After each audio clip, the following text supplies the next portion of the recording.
Okay, my apologies, Tyler. All right, here we go. Okay. Well, you're the real boss. All right, good afternoon, ladies and gentlemen. We'll go ahead and get started here. Welcome to the monthly meeting of the City of Des Moines Zoning Board of Adjustment. This board has the power under Iowa law and the zoning ordinance of the City of Des Moines to hear and make decisions on requests for variances and exceptions from the regulations in the zoning ordinance, to review conditional use permit requests, and to consider appeals from any decision of the city staff in the administration of the zoning ordinance. The members of this board are citizens of the City of Des Moines and have been appointed to this board by the City Council. The board members are volunteers and they receive no compensation for their public service. I'm going to take a moment here to introduce our board members. Our board members here are Justin Gross, to my right, Marlis Jones. I'm Mel Pins, the board chair. On the audience's far right is Tom DeCio, and next to him is Rhonda Cedillo. I'll introduce our city staff who will be assisting with the process today. The legal counsel for the Zoning Board of Adjustment, sitting to my left, is Gary Guidelock. We have with us Frank Dunn-Young, Senior City Planner, Catherine Drehas, City Planner, Bert Dross, the Deputy Planning Administrator, Eric Lundy, Zoning Enforcement Officer, and I believe Sue Ann Donovan, Deputy Director of Neighborhood Services, if I have her title correct. Okay. Tyler Hall is our meeting moderator. I'm going to go over the meeting procedure here today. For some of you, this may be your first time here at the board, so I do welcome everybody to our process. I'm going to go through our kind of process, rules, procedures, but on each item, we will take you through that step by step. So don't worry about how this all works or happens. Outcomes are one thing, but the process itself will help you through that, because we do have a few very important things that I'll have to explain here as we start the hearing. First and foremost, the Board of Adjustment is a quasi-judicial board. This hearing will be conducted within the procedures and format as authorized by Iowa law and this city's ordinances. The meeting is open to the public. The meeting is being recorded by both audio and video for a legal record of these proceedings. The board members have each received a copy of the agenda and the staff recommendations. The board is required to base its decision on each item upon the criteria established by law for the type of relief sought by the applicant. The law applicable to each case has been identified in the written staff report.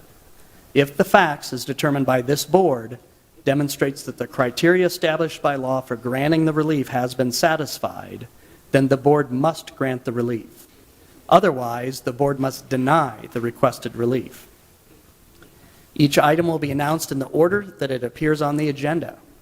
Items listed on the consent portion of the agenda are not planned to be individually discussed. In fact, they'll be considered for approval in accordance with the recommendations in the staff report, unless the appellant does not agree to the conditions recommended by staff, or if there's an individual or a board member present that requests that the item be removed from the consent agenda so that a full discussion on the matter can occur. And I'll come back to this consent agenda thing. Again, that's the first items here on the agenda. I'll come back to that in a moment. We'll help you through all that. For the regular portion of the agenda, after an item number is announced, city staff will first give a brief overview of the appeal. They will then present any written comments that are received prior to the hearing. Then the appellant or their representative will be allowed up to 10 minutes to present their appeal. We'll then move to the public comment portion of the hearing for the item at hand. Anyone that wishes to speak in support of, in opposition to, or in neutrality of an appeal will be allowed up to 5 minutes each to present their comments. This will be their one and only opportunity to address the board related to that item. Once all concerned citizens have spoken, the board will then ask any additional questions of city staff. Lastly, the applicant will be given 3 more minutes for a rebuttal or other closing comments if they so choose. All speakers must speak only from the podium here at the center of the room. You can see the laptop with the screen popped up. You have to step up to the podium, begin your presentation by giving both your name and address of business or residence in the event that you may need to be contacted for legal notices related to the outcome of this appeal. All speakers are requested to remain courteous and to focus their comments only upon those facts that demonstrate whether or not the criteria established by law has been satisfied.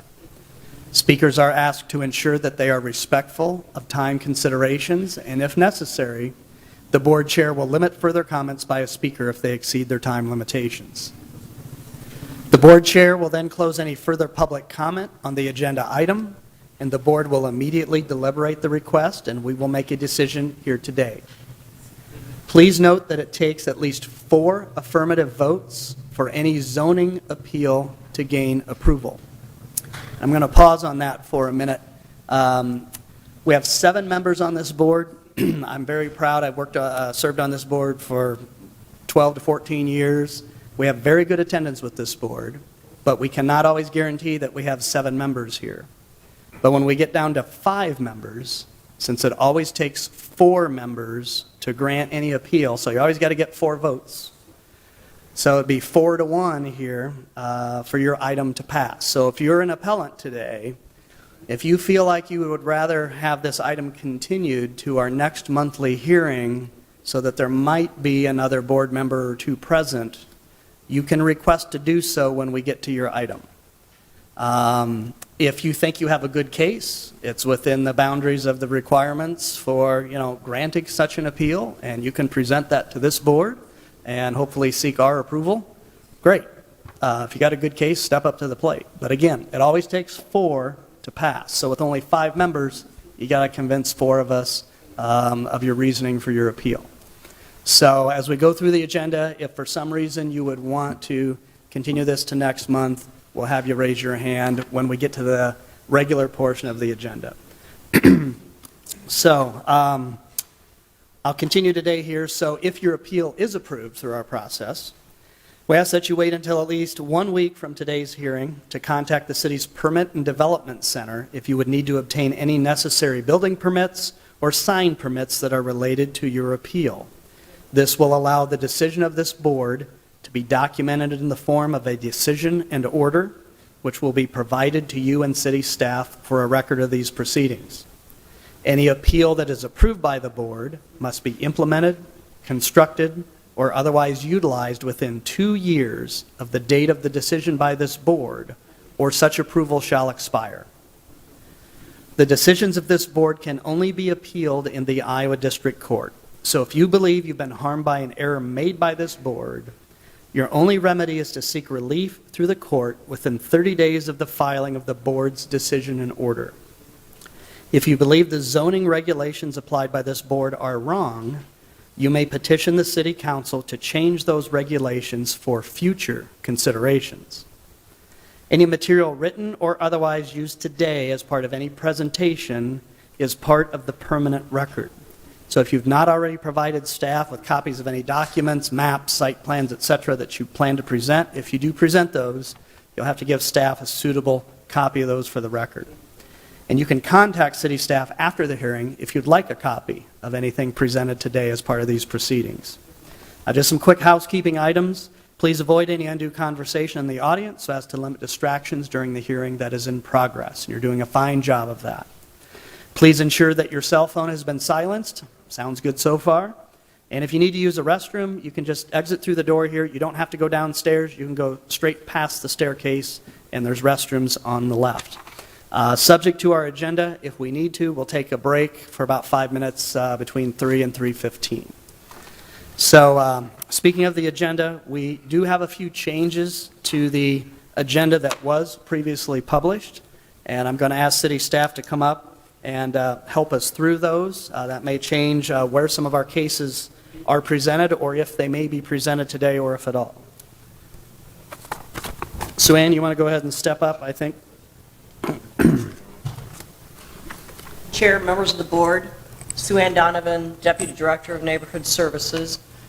Item 15 has been withdrawn from the agenda, and I wanted to read a short statement in to clarify why this has been withdrawn so that the public understands what is happening. So the property is located at 2422 Forest Drive. It's zoned N1B pursuant to Chapter 134 of the Municipal Code, of the City of Des Moines. Pursuant to newly enacted legislation codified as Section 414.33 of the Code of Iowa, a no-impact home-based business is considered a permitted use in a residential district. Further, pursuant to the same code section, the city does not issue permits, licenses, or variants, or require any person to apply, register, or otherwise seek prior approval from the city to operate a new no-impact home business, as the term is defined in Section 414.33. Based on the information provided by Mr. Aslan, to the city is my determination that the proposed business qualifies as a no-impact home-based business under Section 414.33, and accordingly the proposed use is permitted in this zoning district. The ATF imposes stringent licensing and inspection criteria upon federal firearm licenses. An example is the license allows the ATF to enter the structure once a year to conduct an inspection. These inspections are unannounced. There is a link provided that can take you to the ATF website for more information, and I can provide that to anybody who requests it. If you believe this determination is an error, you can appeal the determination to the Zoning Board of Adjustment pursuant to Des Moines City Municipal Code, Section 134.6.9.2. Appeals of determinations must be made in accordance with the requirements of Section 134.6.9.3 of the Des Moines Municipal Code within 10 days of the date this determination has been made, with fees that are required by city ordinance. Staff will be available to answer any questions regarding the appeals, and I would take any email requests or questions at my email address, which is available on the city website. Okay. All right. Thank you, Sue Ann. So from an administrative perspective, it sounds like city staff have determined that this would not require consideration by this board. Therefore, the applicant has withdrawn their application. Therefore, since we are a quasi-judicial board, if we don't have a case to hear, this board has no authority to make any further decisions at this time. So if you want to talk to Sue Ann Donovan about what she just mentioned or any of the legal references, you can email her and she'll work with you on that. So we're removing item number 15 from the agenda. So if you were here for item 15, either as the applicant or anybody from the public, we're not going to be hearing that case today, but we do appreciate you coming down. So if you want to stick around for the next 3 hours of the hearing, you're welcome to do so. But if anybody wants to leave at this time, you can leave at any time during the hearing. So we'll just maybe take a little 30-second break for that. But let's go ahead and move forward with Frank. We have some other changes to the agenda. So let's just start. We may have applicants that have requested that their item be continued to next month for a variety of circumstances. I think we have one or two of those. Frank, could you go over who's asked for a continuance? Absolutely. Good afternoon, Chair, members of the board. Frank Dunn, City of Des Moines. We have two items that have requested continuance. The first item is in the vicinity of 2806 East 29th Street It is construction and upgrades to existing above-ground electrical distribution substation and facility. Staff is supportive of the requested continuance. In addition, item number 14,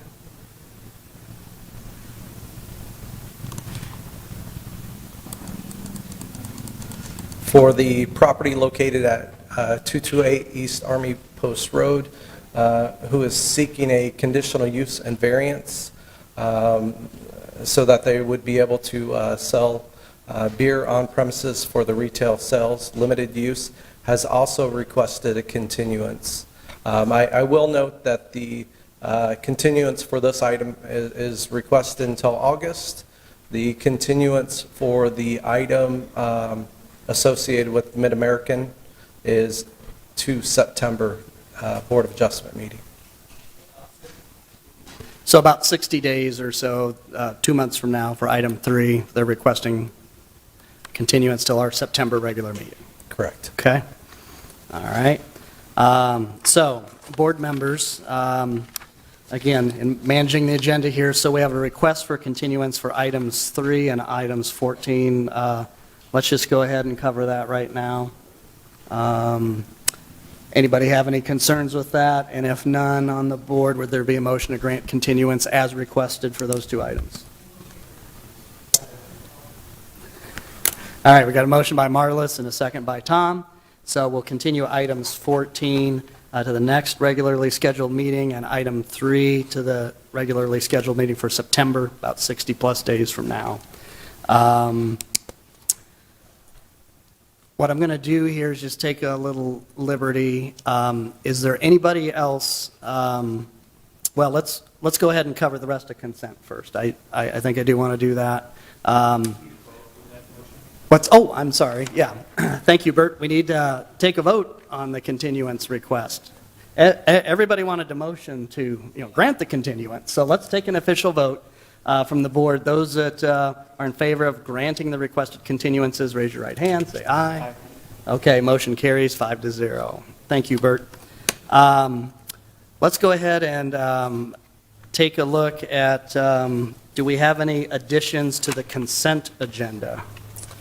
Yes, we have items 11, 12, and 18.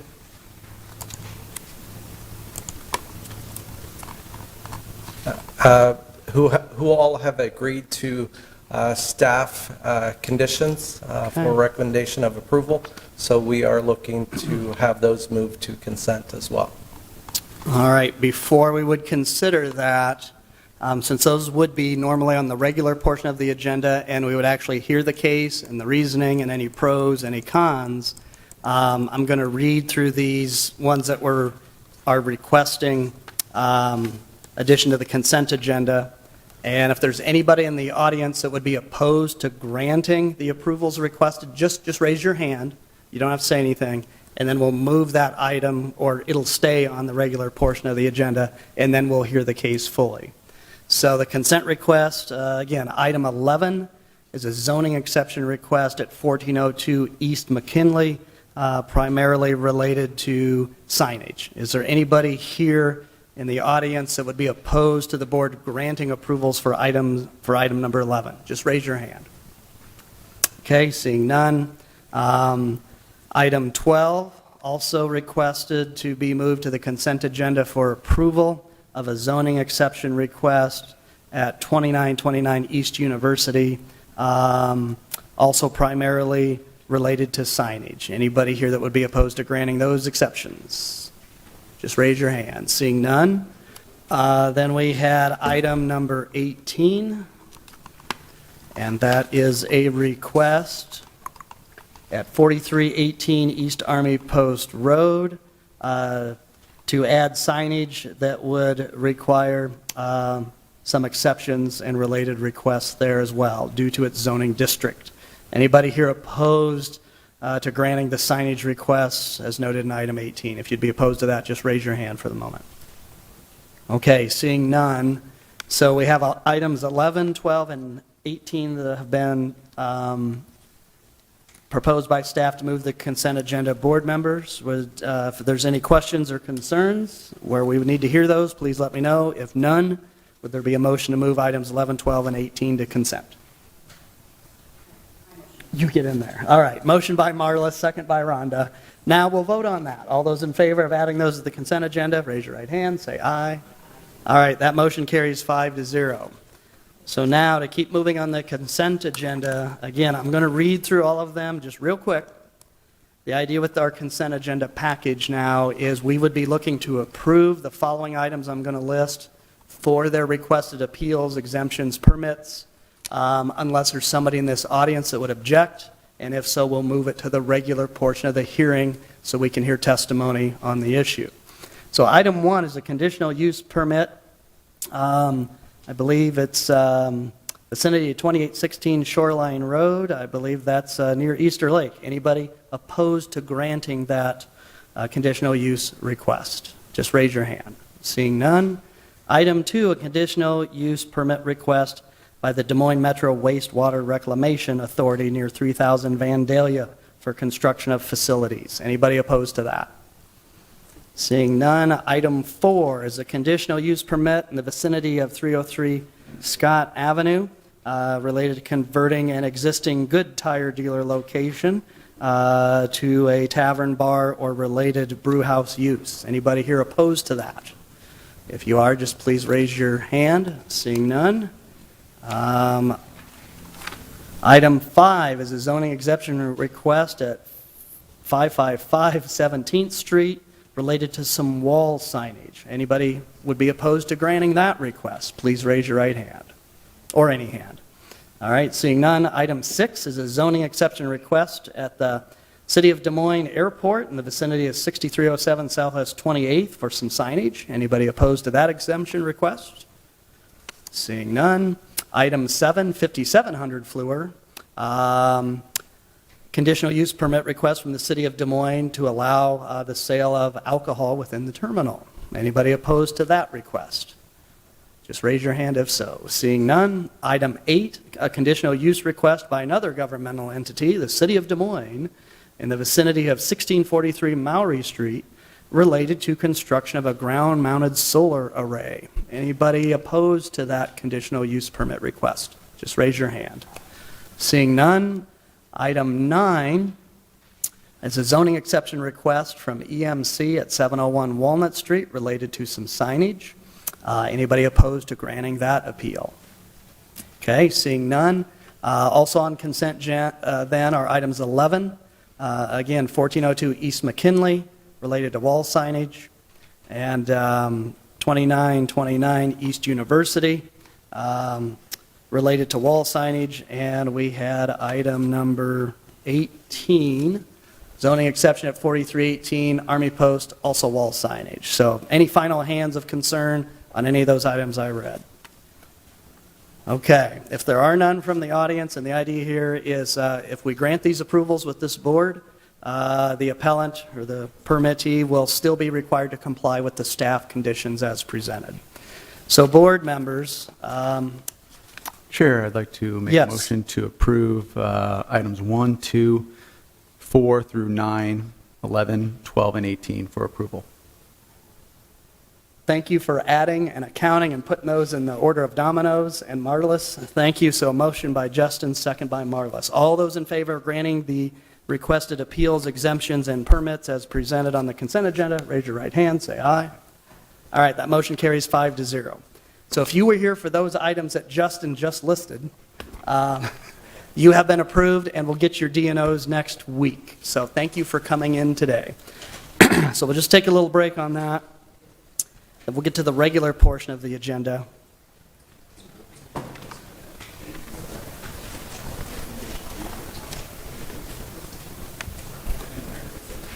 Okay, now for this regular portion of the agenda, now we will be hearing cases. So we'll have staff first give a brief presentation of the requested appeal.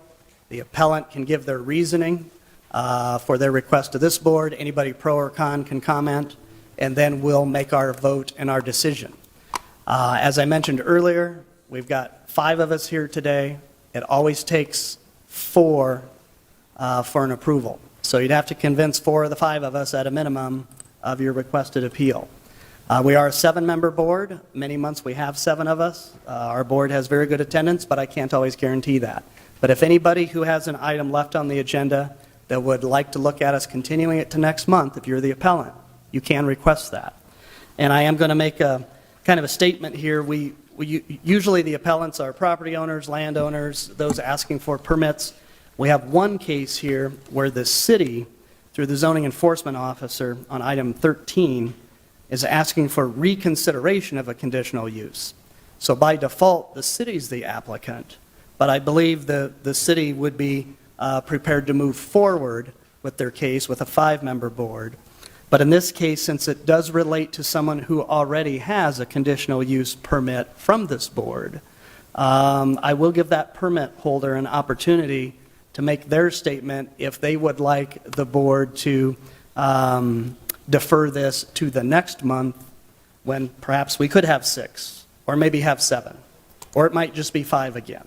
So with concurrence from the city staff, the appellant for item 13, you're welcome to step up to the podium just briefly. I don't want to hear the reasoning for anything except for, are you okay if we proceed today with 5 present, or would you rather us wait till next month? Please step up. Don't make any comments from the audience. We still have item 10, Which is? 1828 Hubble Avenue. Yep, and then we also have an item number 16, right? Yeah, and, 13, 11. right, yep, all right. I'll come back to 10 in a minute since I started with 13, let's just, yeah. Yeah, go ahead and step up to the podium, please.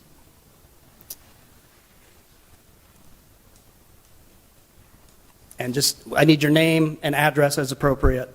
Annie Baldwin, Yep. 204 3rd Street, Des Moines, Iowa. We are prepared to come today. We are Okay. just waiting on one police officer who should be here in about 5 minutes, so. Great, that's Okay. fine. All right, thank you.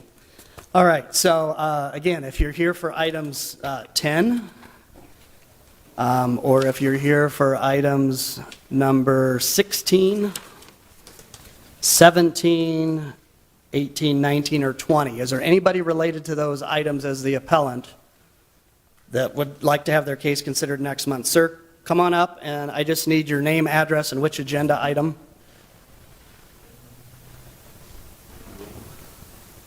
Hi, my name is Hans. My wife don't speak too much English, so Okay. I'm kind of explaining her Sure. if she wants to go ahead with 5. It's 5, right? We have 5 members of the board. It always takes 4 positive votes. Okay. So which agenda item is this related to? What number? Number 10, It's related to number 10. El Chero. Okay, so with 5 of us present today, that's okay with you? I guess so. Okay. Yes. All right, yeah. So if you're okay with us proceeding today with only 5 members present, knowing you'd have to convince 4 of us, Yeah. then you don't have to say anything at the moment. We'll come back to you in a second. Thank you. Okay, all right, thank you. Okay, so is there anybody here that would not want us to proceed as if you're the appellant on items 16, 17, 19, or 20? Okay, if there are none, then basically we will continue on with the full hearing agenda as was originally proposed. And we'll see, is Frank going to present, was he number 10? Okay, I'm going to let him talk there just for a minute. We'll take a little break. We'll switch to a commercial now from Des Moines Park and Rec. Add that in. Lifeguards are still wanted, sign up now.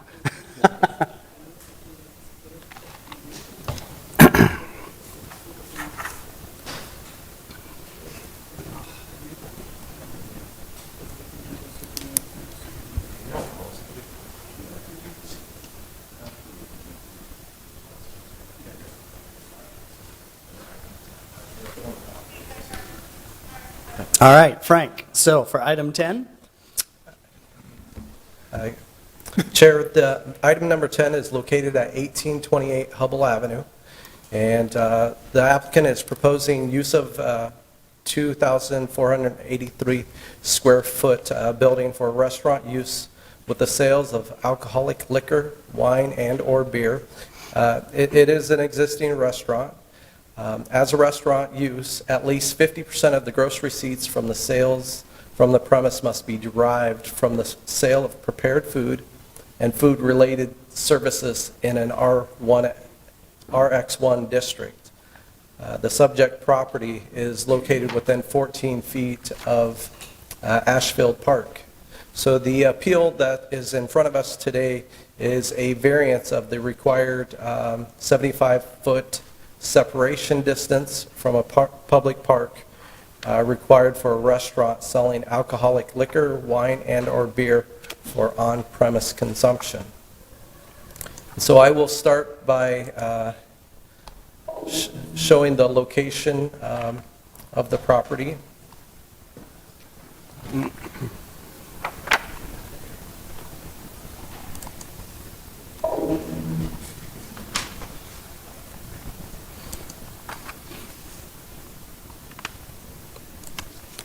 And looks like I'm going to have to reopen this, so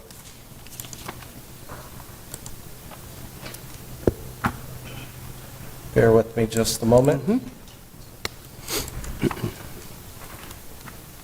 All right.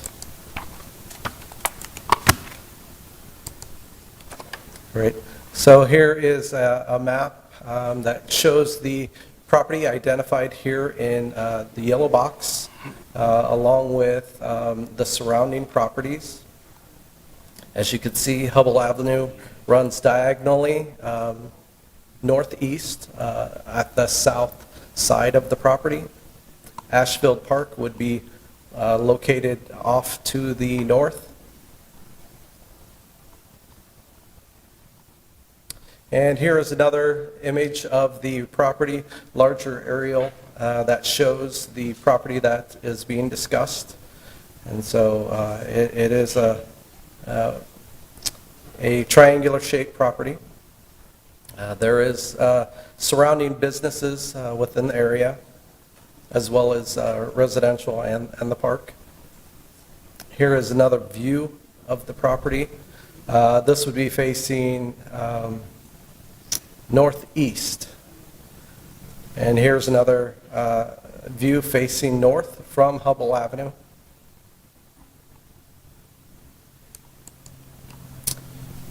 Here's another view that is facing southwest on Hubble. And so, as you can see, the business sets to the back, and then Ashfield Park kind of comes to a point to the intersection that's there.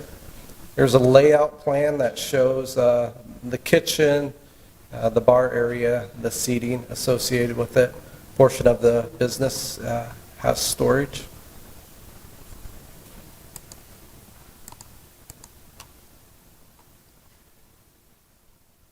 And so the subject property is approximately 12,290 square feet. It's located on the north side of the intersection of Hubble Avenue. Des Moines Street doesn't appear to be correct to me. The property is zoned RX1, mixed use district, which typically would allow for the restaurant use by right selling alcohol. The applicant is required, as stated before, to have at least 50% of the gross receipts of sales on premise for prepared food and food-related products. The code requires that 75-foot separation distance, which is why we're here today to discuss. Staff does not believe that the applicant has satisfied the necessary criteria for granting a variance for separation distance for restaurant use, selling alcoholic liquor, wine, and beer for on-premise consumption. As stated in the criteria, unnecessary hardship has not been demonstrated as the land in question can yield a reasonable return from the use permitted on the property. There are multiple uses allowed in the RX1 district that could be had for the property. So it's not merely sufficient to show that the value of the land has been depreciated by the regulations or that a variance would permit the owner to maintain a more profitable use. So staff has recommended denial of the variance of 61 feet of the required 75-foot separation distance from a public park.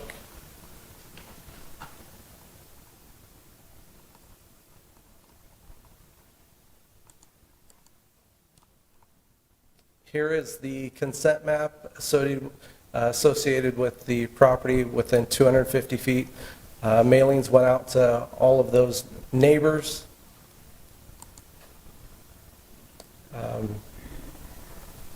The applicant had indicated at their neighborhood meeting that they had talked with the neighbors and that they were more in favor of allowance of the variance.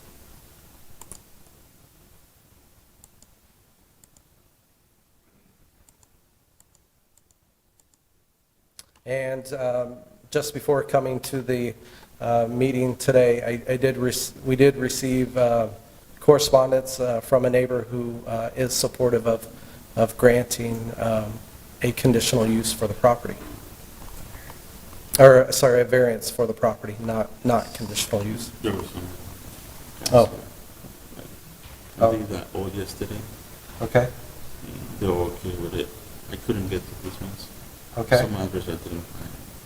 Okay. Yeah, there's some other guys that wrote letter. Okay, so we'll present these when we're going to show them on the overhead when you come up to speak. All right. Do you have any questions for me? On the board for Frank, anybody? Frank, I would just have a brief one, not to play trivia with you, but what's the current use of this building and kind of maybe just historically in the last few years to decades? Has this been a restaurant or retail sales? What's kind of been the character and use in the past? Yeah, I will ask the applicant to expand on it, but Cool. I know for multiple years it has been a restaurant. I believe that Okay. there used to be there might have been a juice shop in the storage section of that building, but Okay. maybe the applicant could provide better Sure, information. sure.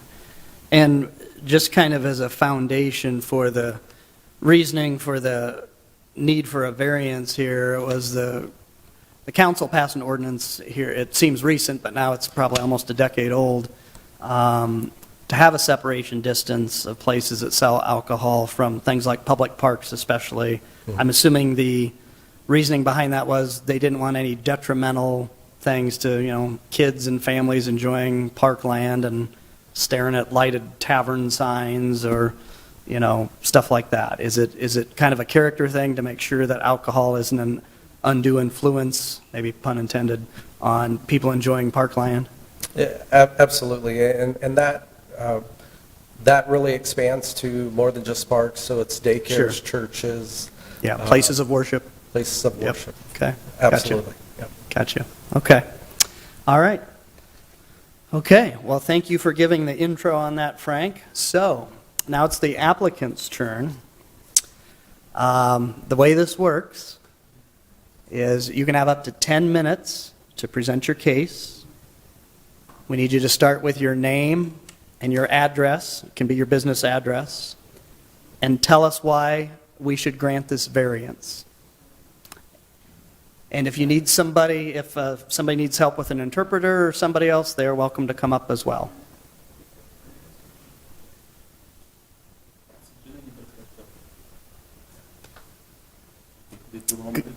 Yeah. Good afternoon. Yeah, we'll just start with your names and address. You can share your time, but you got up to 10 minutes.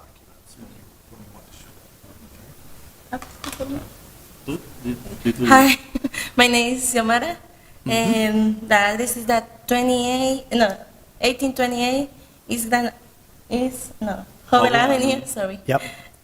And Des Moines, And I know speak English, but my husband translated for We'll me. translate. Okay, all right, you're doing pretty good so far. Okay. Could you- Diles que nosotros estamos empezando y que no sabemos muy bien cómo se maneja todo esto. We are new at this, and Mhm. we did not really know how to handle some stuff. Okay, Que el restaurante estamos tratando que sea como tipo familiar, que la gente llega, come, se toma una bebida y no es como una barra, sino que es como We don't want a fully bar. We want to keep it still family. mhm, y pues es el motivo por el que venimos para tratar de que nos den una oportunidad de tener licor porque estamos perdiendo clientes y ganancias a la vez. There's also a lot of customers coming in asking for beer or a margarita, and we tell them we don't have a license to do that yet. So it's hurting our business a lot because people is walking away and going somewhere else. Y que estamos atrás estamos atrás del parque, no estamos como enfrente y que estamos tratando también de ayudar como a los indigentes que están ahí, les damos de comer y así, porque hay muchos que hasta duermen en los baños. We do have a pretty rough neighborhood. Around us, there's a few bars, like 2 and a liquor store, which stay pretty close. And we do understand about the 75 foot of a distance. We have a lot of people that's out there in the street and passing by our place and kind of help them out too, because it's a rough place out there. So. Y que que les expliques tú un poquito de todo lo que está, o sea, que las ventas están poquito porque se nos van muchos clientes y eso. Actually, we started working on this project since October last year, and we have spent a lot of money on it. And I'm a painter myself. I'm a subcontractor.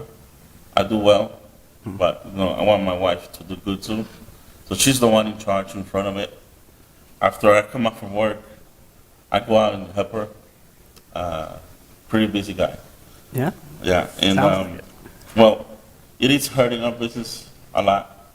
So I guess if we don't get accepted, we have to move on and probably shut the place down because I don't want to keep taking money out of my check to provide the other business Right. because it's doing well, but not quite. And we think if we get the opportunity of selling beer, alcohol, we'll probably increase our sales too. We'll do better. And we do have a lot of stuff in mind in that area. Like if we come to get a license, we want to fix what is the parking lot, make it like a little plaza. I was thinking to myself of putting in like a little grocery store as well. And there's another space that I could put some barbers. We want to give out to the community. We want to create jobs too at the same time. And we're trying our best. We really are. Yesterday was my last day. I did not know about the paperwork that she doesn't really know that much English. So I went through all the addresses yesterday and today, and 2 addresses I didn't find. 2 addresses I didn't find, and the other 2 addresses was from the city, so I didn't bother to go over there. But most of the neighbors, they are okay with it. Okay. I visited them, I talked to them about the distance on the park, and they obviously on our side, saying it's okay, there's no problem. Because you got people living right in front of the liquor store, and it's right in there, right in the house. It's just across the street, and they're okay with it. I would compare my restaurant, our restaurant, with a liquor store. All right. Our restaurant is more family than a liquor store. In front of it, in front of us, there's another guy that is going to put like a nightclub type of thing. He's going to open the 12th. I'm not saying it's going to hurt that as business as well, but to our left side, we have another bar. Also, it's more than a bar than a restaurant. Right. Our place is, I'm trying to keep it more family. And, if everything goes well, we would love to buy the property and create new jobs, new opportunities for people. And that's what's on our mind. Okay. It's not just us. It's just, a lot of people now depend on us. I got 10 guys that depend, 10 families on my work that I do as a painter that depends on me. And I'm just going to have more people. So we helping out the community. We helping out, as much as we can. And I'll show you all this address.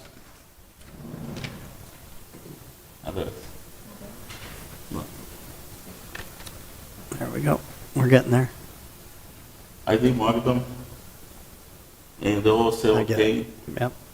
To the bottom left, I couldn't find two, and to the right is probably city guys. That's why I didn't. Sure. Like I said, about it to go. But I did that in a day. That's pretty good. Yeah. So that's another one. Neighbors. Okay. That's another one too. So they gave those to you instead of sending them to the city? Well, actually, Yeah. it was a running for me because I'm Okay. pretty busy at work at this time of year. Everybody wants the exterior house painted, so Sure. pretty busy. Okay. And I look at her email, and then started doing my work, Gotcha. and Okay. Would you be ready to take a few questions from the board? yes. Okay. Justin, why don't you go Yes, first? thank you. Just two questions. One is, how long have you been in operation? And then the second question would be, before you purchased the building, was there another restaurant in there? We've been 3 months operating, 3 months, and there has been multiples of restaurants in there. The last one was like a juice bar. We used to sell juices, and then we took over. We went through a lot of things to get a sign, Yeah. outside permit, saying we kind of picked up a lot of stuff that people left behind in there. And we took it on ourselves, and luckily we ended up doing good. Yep. I guess with that, the previous owners, do you know if they ever sold alcohol there before? Well, I used to go there myself in 2011, 12, I think, and 10. I used to have a beer too. It was a seafood place at that time. Okay. But now that I know that he was selling beer now.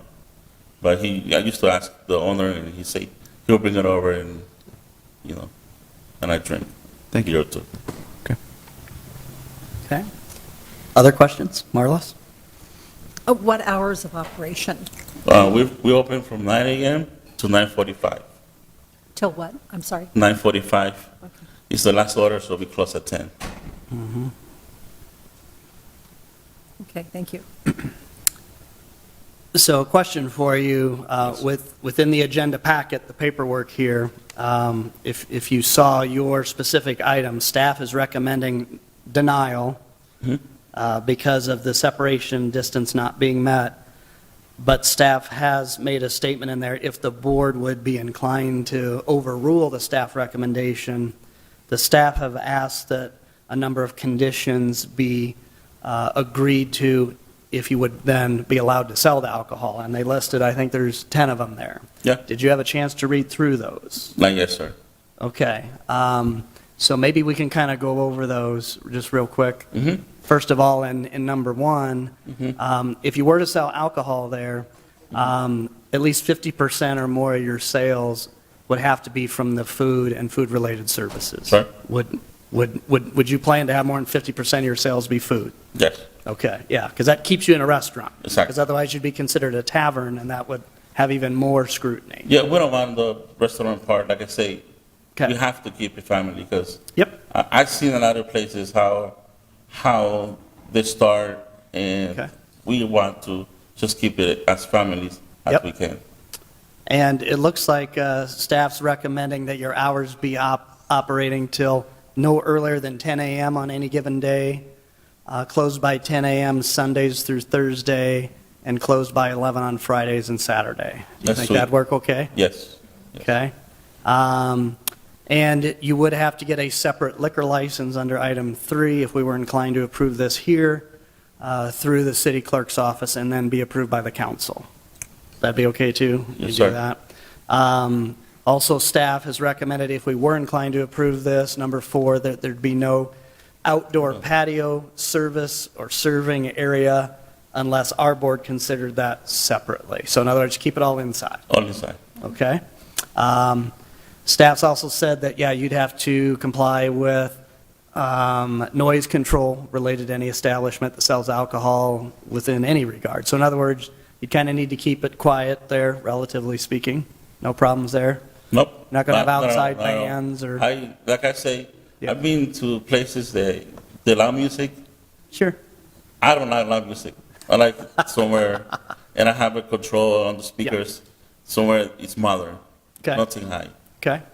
The next condition would be item 6, that you'd have to post some contact information for the manager or the owner near your main entrance. So if somebody does have a concern or a problem, they know who to call. Sure. No problem with that. No. And you'd also have to post a no loitering sign so that, you don't have people just hanging out in the parking lot or anything like that. If they come and park and No. go inside to be your customers, great, No. but you'd have to post a no loitering sign. No. And these are very common requirements or requests. Yes. Then for number 8, they'd require that you not dispense beverages through a drive-through window. I don't Nope. see that as a problem for you. Nope. There's no drive-through. Okay. And to control litter and trash around the property, that you'd have appropriate garbage cans in or outside so that there's no litter problem. Sounds like you've been trying to clean the place up anyway, right? Oh, I mean, compared to what I was like, Yeah. it's a big difference. And then finally, if we were inclined to approve this, you'd have to work with staff to make sure you comply with all their building and fire codes and necessary permits. So if you want to do more renovation, electrical work, plumbing, make sure Actually- you get permits for that. Yeah, they are going, fire department. Yep. We already did an adjustment. Yep, We had to go a little bit smaller on the grill. sure. So that way, the exhaust, Okay. it's on each side, good. Yeah. And then, so those are the 10 things that the staff have listed that if we were inclined to think about it, that they'd at least want us to have. And I'm just going to ask you a potential addition to that. We've had some other restaurants that have been within that distance that have been in front of us, and I look at each case myself on its own merits. But in a number of those cases where we've said yes, we've also said, we would like you to not have like big neon signs in windows that say beer, There's alcohol. not going to be no signs outside the windows or nothing like that. Right, You know, or just like, whoever comes in, yes. Coors Tall Boy Specials, $2. No. You're not going to have nothing No, like none of that. None of that. building. None of that. So if we added, because that's part of First Amendment stuff, but if we added that in as kind of a, if you'd like this, we'd like a little of that to make it fit in better, would that be okay with the limitation on any alcohol advertising? We will have no problem with that at all. If you want to have beer signs inside on the wall, no problem.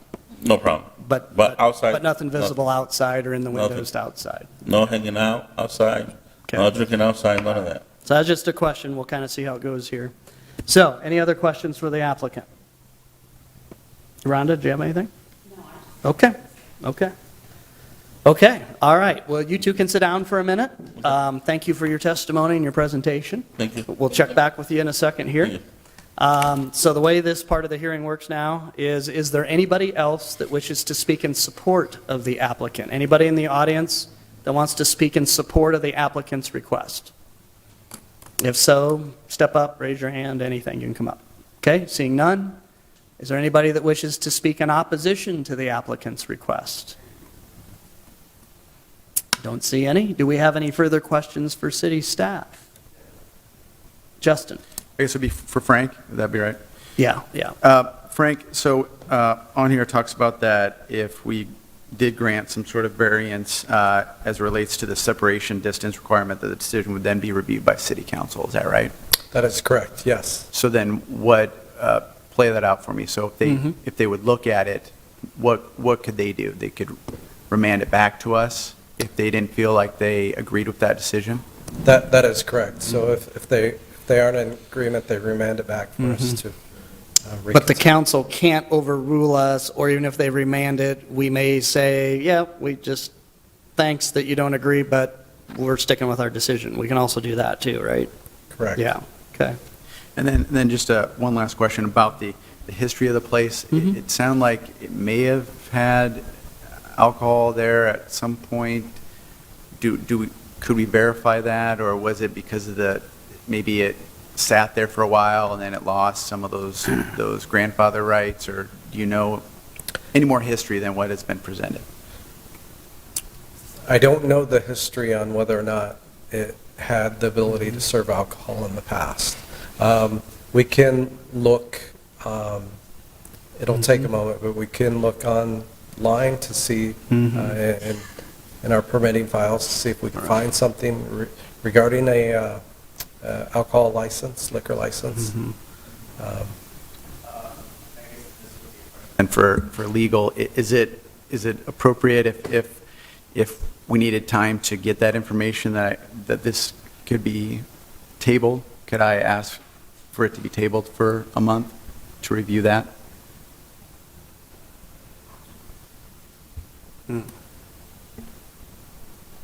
I'd have to look. I don't know that we have a rule directly addressing that. I mean, I think the rules that are in place say that, the board will consider the matters at the hearing and then either approve with conditions, or deny the request.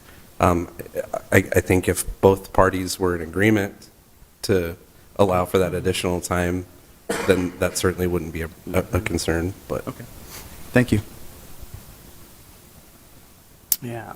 And Frank, I'm sure you would have presented this, but to the best of your knowledge and staff knowledge, there wasn't an existing conditional use permit for the facility to sell alcohol, because if there was, in essence, it would have carried or grandfathered through, much like I'm assuming those other taverns, just kind of going conversationally, those may or may not be within the same radius, but if they were pre-existing and continuing in operation, they can stay, right?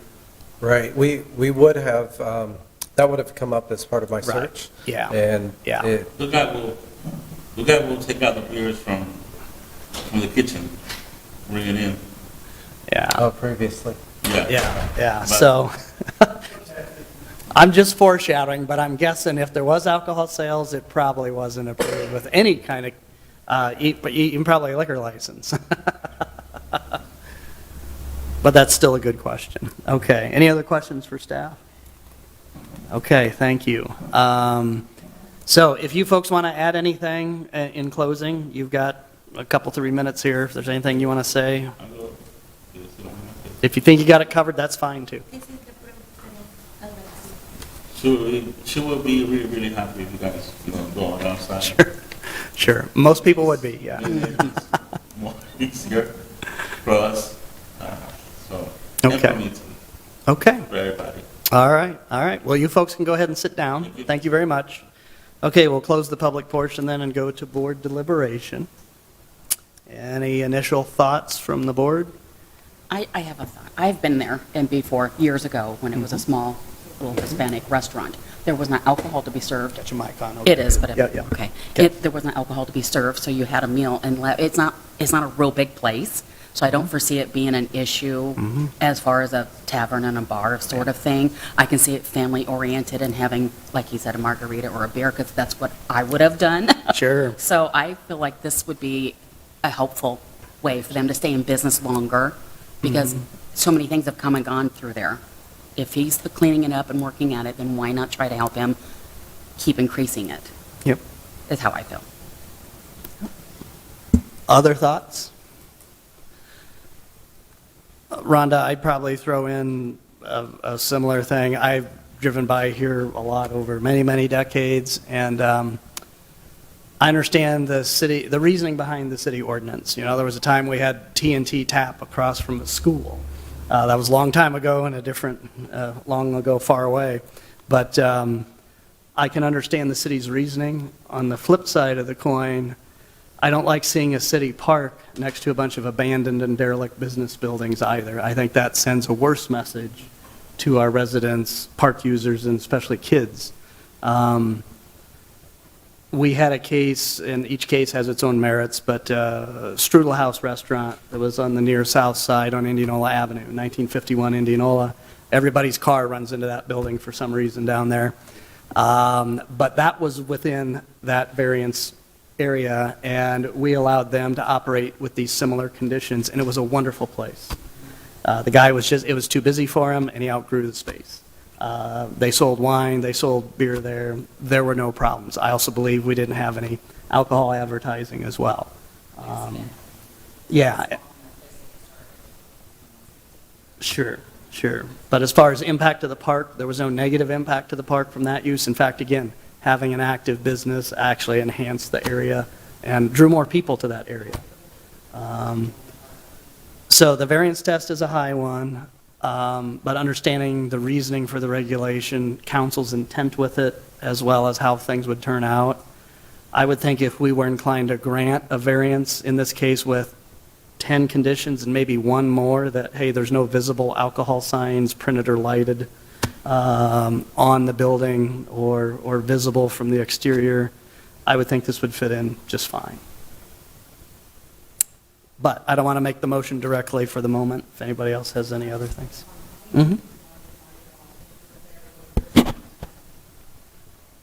If I ever go to your side of town, Mel, that's my path that I go. Yep. And I have noticed that it's been cleaner. Yeah. And, and that's always refreshing through there. And it does seem awkward to have a liquor store there, but not be able to have them have a margarita to go with their Mexican food. So. Yeah, for some reason, we're not picking your mic up. Can you scoot it closer to you? Do I have to repeat all that? Nope, Oh, no, okay. but it Good. just can help a little bit for future. Yeah. I know none of us like to be on a PA system, but it helps for the record. Tom, anything you want to add? No, thank you. Okay. Well, I think to keep things moving here, we have a lot to do today. Every item is important, including this one, but I'm going to go ahead and make a motion to approve the variance of the 61 feet of the required 75-foot separation distance from the public park. However, I would want the following conditions to apply. Items 1 through 10, as noted by staff, and add an item 11, that there shall be no visible signage from the exterior of the building or premises that would relate to advertising alcohol. Would there be a second for that? I second. I'm going to give it to Rhonda.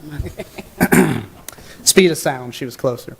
Okay, so we got a motion and a second to grant the variance subject to what would be 11 conditions. Is that clear enough for the record, Gary? Okay, thank you.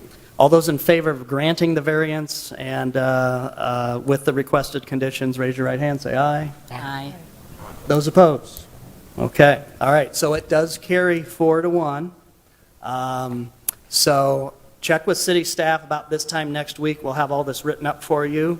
And then keep working with staff as you move forward. They'll help you with the liquor license application to council. And we look forward to your continued improvements in that neighborhood. I wish you well. And actually, Yeah. next Okay, summer, all right. for Yes, summer meetings, yeah. I'm planning to do something for the community. Paint. Paint, because I'm painting. Okay. I'll do it myself with my guys. Keep up the good painting, and I think you got a good commercial going here today for that. All right, thank you folks for coming in. Okay, all right, well, that'll move us on then to our next item on the agenda, and again, with 11 and 12 moving to consent, that brings us to item 13. This is a reconsideration request of a conditional use permit from the city's zoning enforcement officer. So we're going to have the city start off first, and the city will first give a presentation.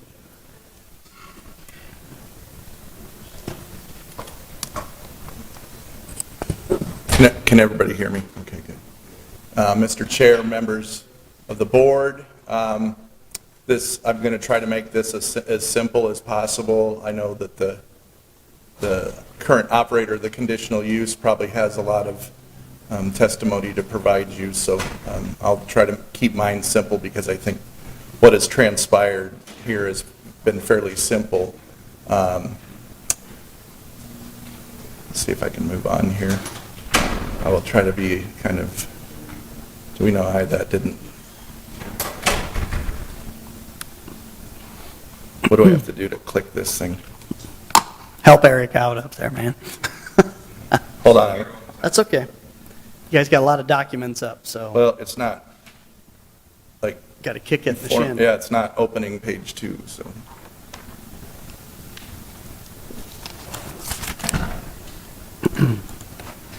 Is it just not loading fast enough? It's a big document. Yeah, this laptop here doesn't have much RAM.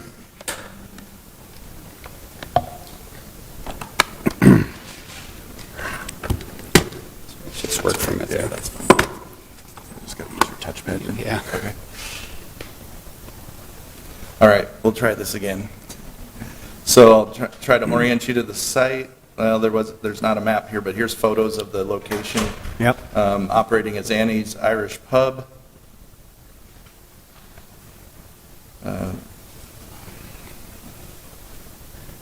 Very clean in its appearance.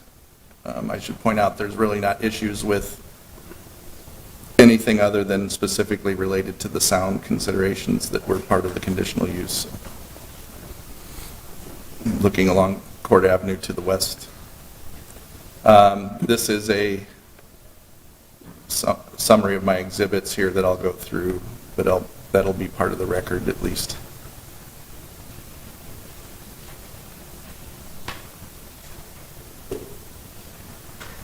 Give you a chance to look at that for a couple minutes here, or not even a minute.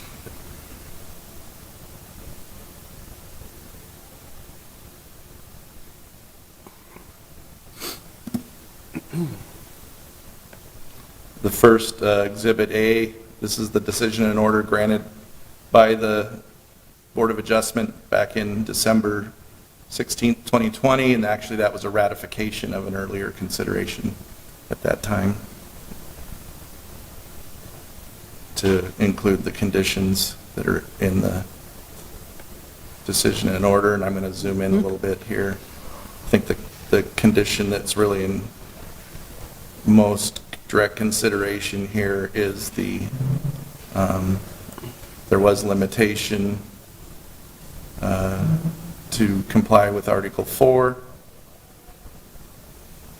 of Chapter 42.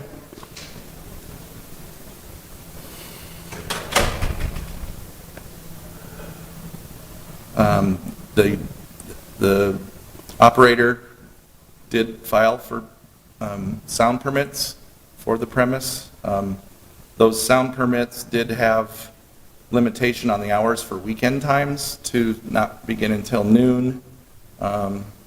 This has been our practice since we've had issues with conflicts with the street use permitted farmers market in the area.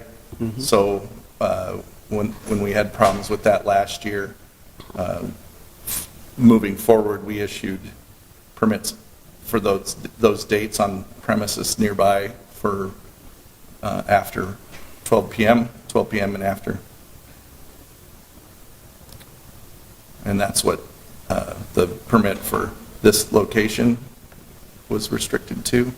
We did get a complaint provided to us and this is all in your packet that you should have also received.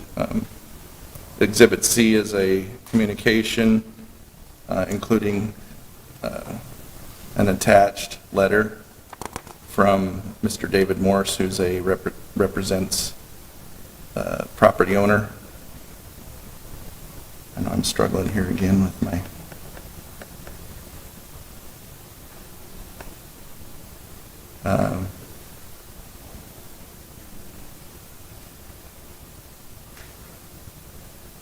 if I can get to the letter itself, I'll be good. Here we go. Mr. Morse does represent Larry Smithson and his business interest, Main Floor LLC, and brought to the city's attention that during May 7th and May 14th, in the hours prior to 12 p.m., starting approximately 10 a.m., that this premise at 204 3rd Street was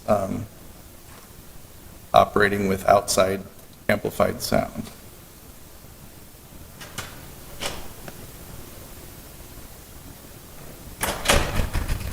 Exhibit D is a response.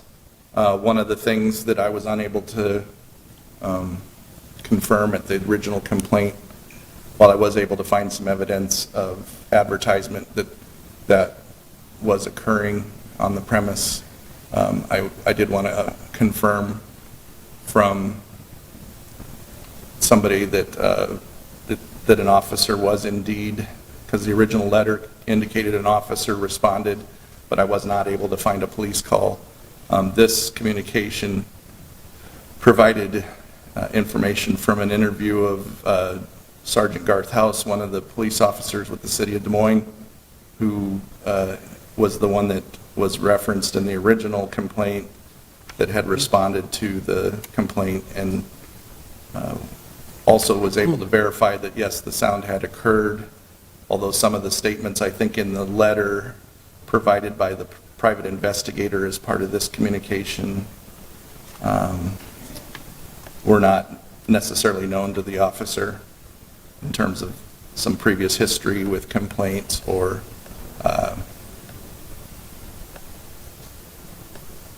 which from my perspective, I'm not sure I'm too concerned in my enforcement about the previous history of complaints. I know what happens is that people that have been in trouble might complain on another business. That's pretty typical.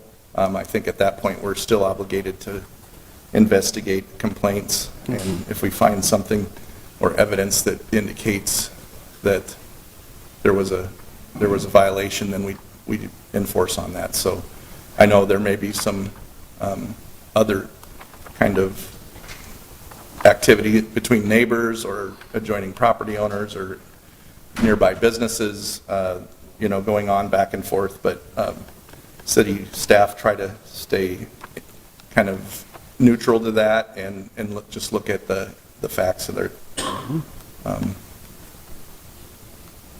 and try to determine whether there was something that was really a problem or in violation. So this is that letter that was provided to verify. It wasn't signed, so then I did reach out to that officer and was able to verify in writing that those sound occurrences did occur. I'm going to zoom back out here. This is a social media post, Exhibit E, and then I'm going to zoom back in so you can read it, but it references Saturday, May 7th at the premise listed right below. During the farmer's market, 10:30 to 1:30, clearly before 12 p.m.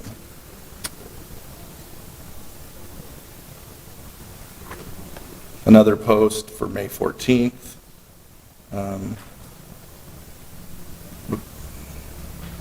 I really hate these balls or pads.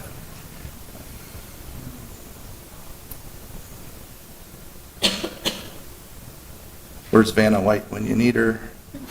Here. All right, so this is another Facebook post that indicates on May 14th, live music performance.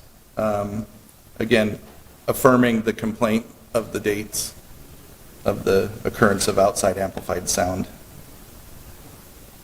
And then one more post, another post here. It's hard to see, but down in this area, this little balloon here, Saturday, Annie's Irish Pub, Farmers Market, 10 a.m. Also, from that standpoint, you may argue, well, what's the date? Well, it doesn't really matter, because none of the permits that were given to this location had the allowance for sound on Saturdays prior to 12 p.m. Another post on the social media, again, indicating up here at the top, come to Annie's today. We have live music 10 to 1 p.m.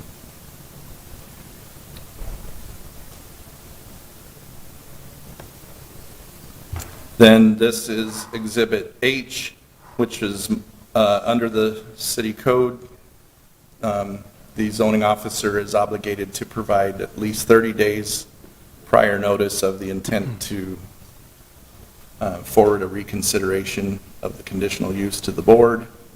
It outlines the basis for that and gives the details.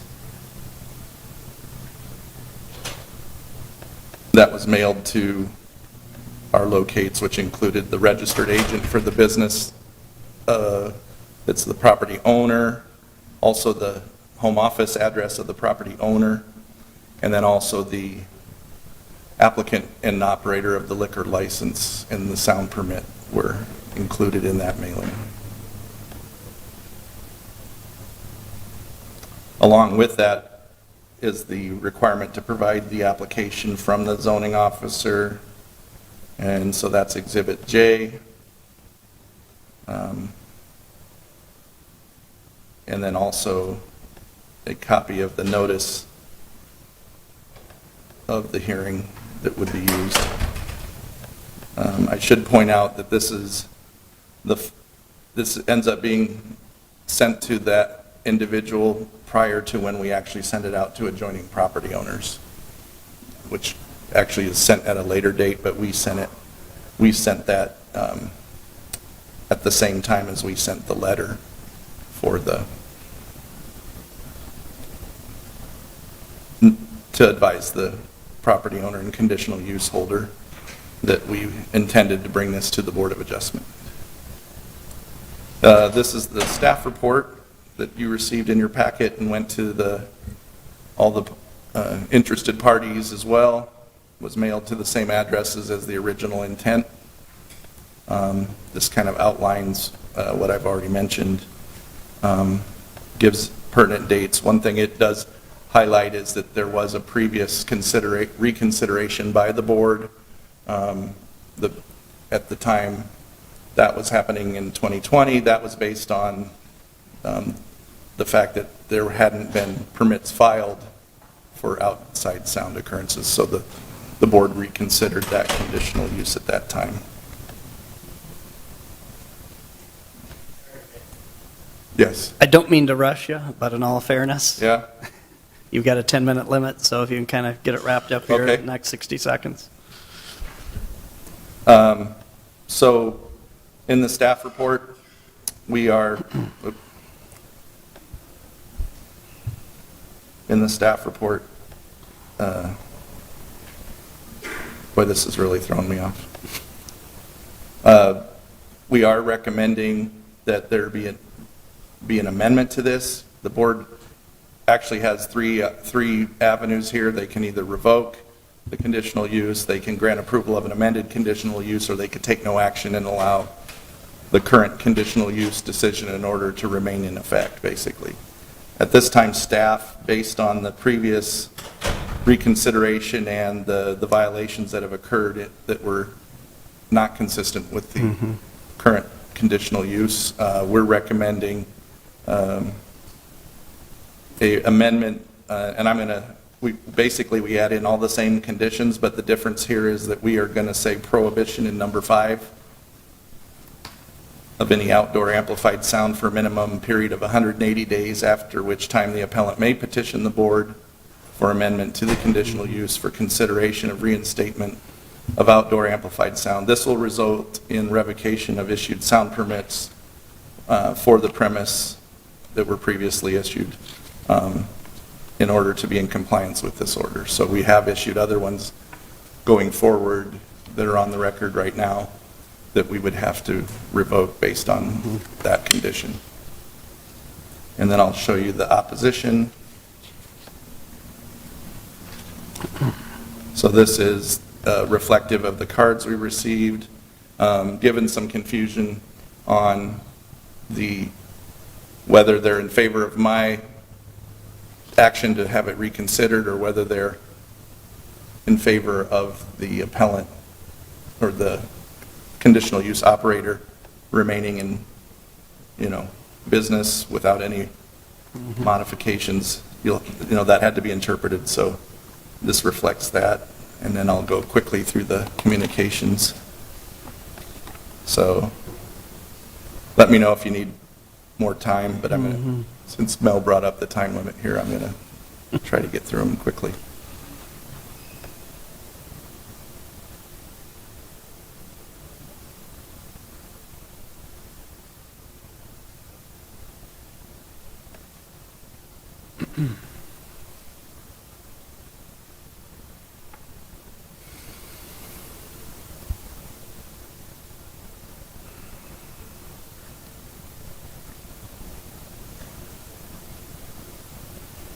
And if I have to go back, let me know. You're doing fine.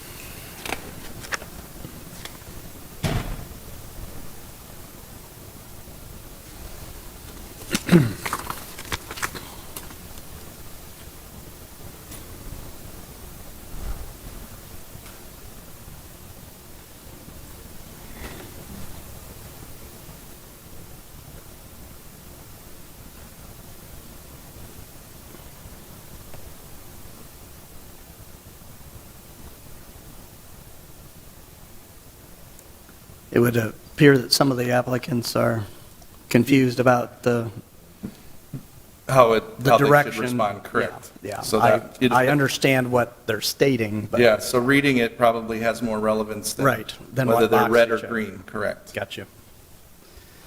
All right. Hold on. There's a letter here too, I think, at the end. So this actually reflects a letter from the same original complaint that was received based on the response to the card. It also includes attachments that were the same communications.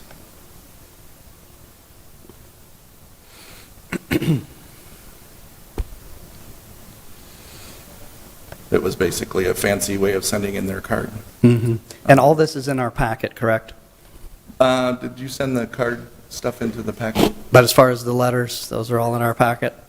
Yes, those Yeah. earlier referenced communications. So were- we've had opportunities to Yeah, review. there's one other letter here. Okay. Hold on. I don't want to, especially since it's in,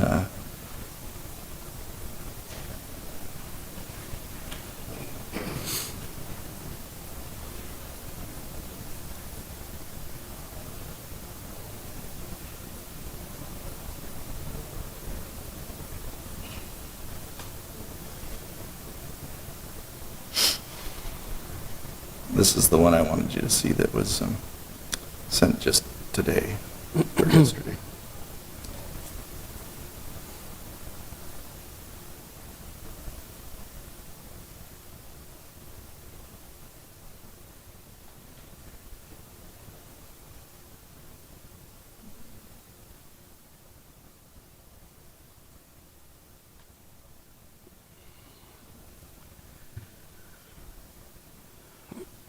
Everybody scanning along okay there?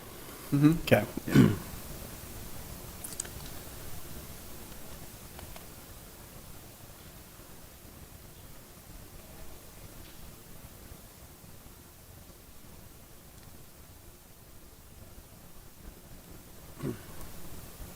Okay. Do you have any questions for the zoning? Yes. Eric, I have a question. Go ahead, Justin. Thank you. I just want to make sure that I'm tracking correctly. So is there two issues? Is it the time issue that they started too early, right? And then is there an issue that I think you pointed to that they exceeded the number of times, or that they had No, music they didn't. when they didn't have the permit? They didn't, they applied for permits within the number of occurrences. That wasn't the issue. Okay. So it just was the time. strictly on operating outside the hours that were of the limited hours within the permits itself, so. And it's those two. Yep, and that was inconsistent with the condition of, operating in a conformance with Chapter 42, so. Got it. If this, I probably would have looked at it maybe a little different if there hadn't been already a reconsideration in, less than 2 years ago on a sound-related concern Right. before, so. Thank you.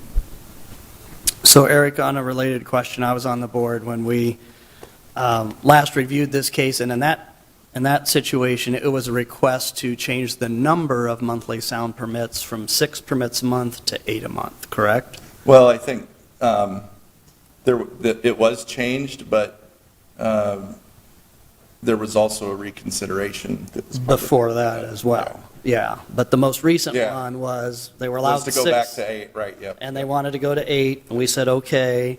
And then when we say that, that's subject to that The second. limitation, yes, Right. correct, yes. But you handle that administratively, what days it will happen, what hours it will happen. Right, and that was in that permit document that Right. was flashed in front of your eyes. And that permit document with some input and what have you at the farmer's market, you changed a policy, and you did put it in the permit, that the sound was limited, couldn't begin before certain hours on farmer's markets. Correct, and we've applied that not just to this Yeah. location, but in Right. all instances. Okay, yeah. but from the board's general perspective, we allow the facility to have up to 8 permits, comply with the related permitting and the administrative stuff that goes with that, and they haven't exceeded the number of events in a No. month, just the starting times were not too late, but actually in this case, too early. Is that right? Correct. Okay. Before All right. the noon Yeah. start time for the weekend dates. Okay. And the other thing I should point out is it's not unusual for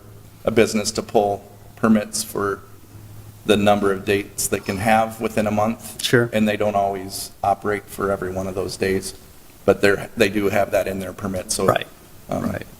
Gotcha. So I wouldn't read anything into the fact that if they Okay. didn't use it on a certain date.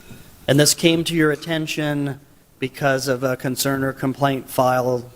Yeah, from the first? letter from Right, Mr. right. Morris. Right, okay. Yes. Okay, all right, which, that can be legitimate, but it wasn't from your observations or any consistent pattern that you had seen otherwise with the operation there? No, Okay, not from any other direct complaints, no. gotcha.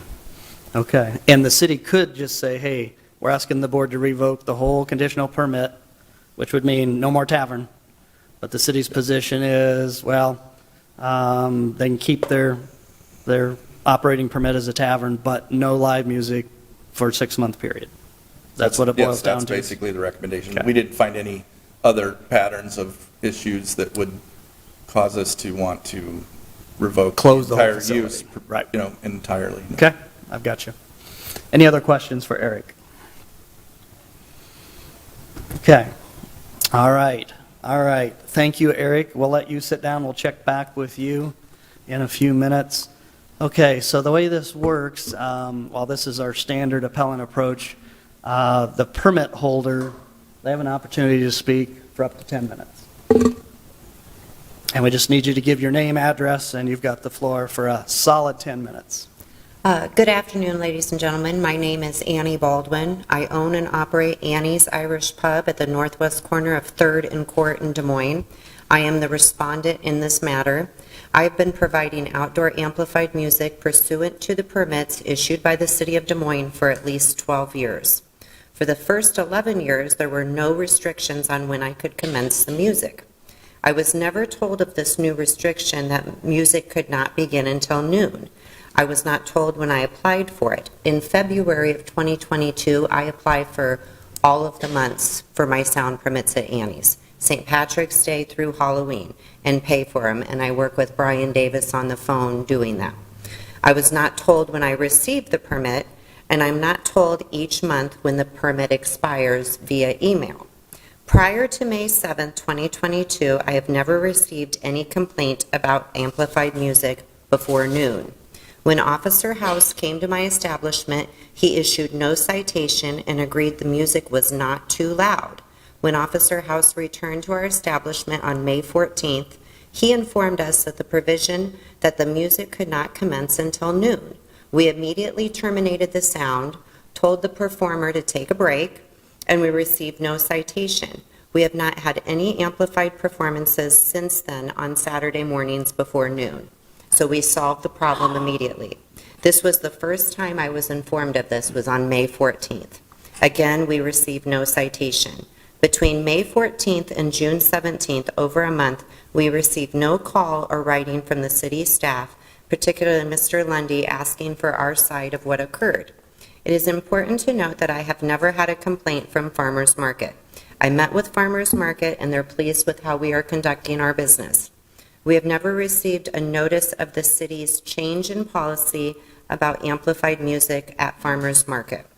There's no pattern or practice of noise permit violations, and once informed on May 14th, we immediately ceased. There were no citations of violations given to us. This has nothing to do with what occurred in 2019. And in 2020, I did come back to the board to get 8 more sound permits a month. My counsel, Mr. Hanson, will conduct the balance of our presentation. Thank you. Thank you.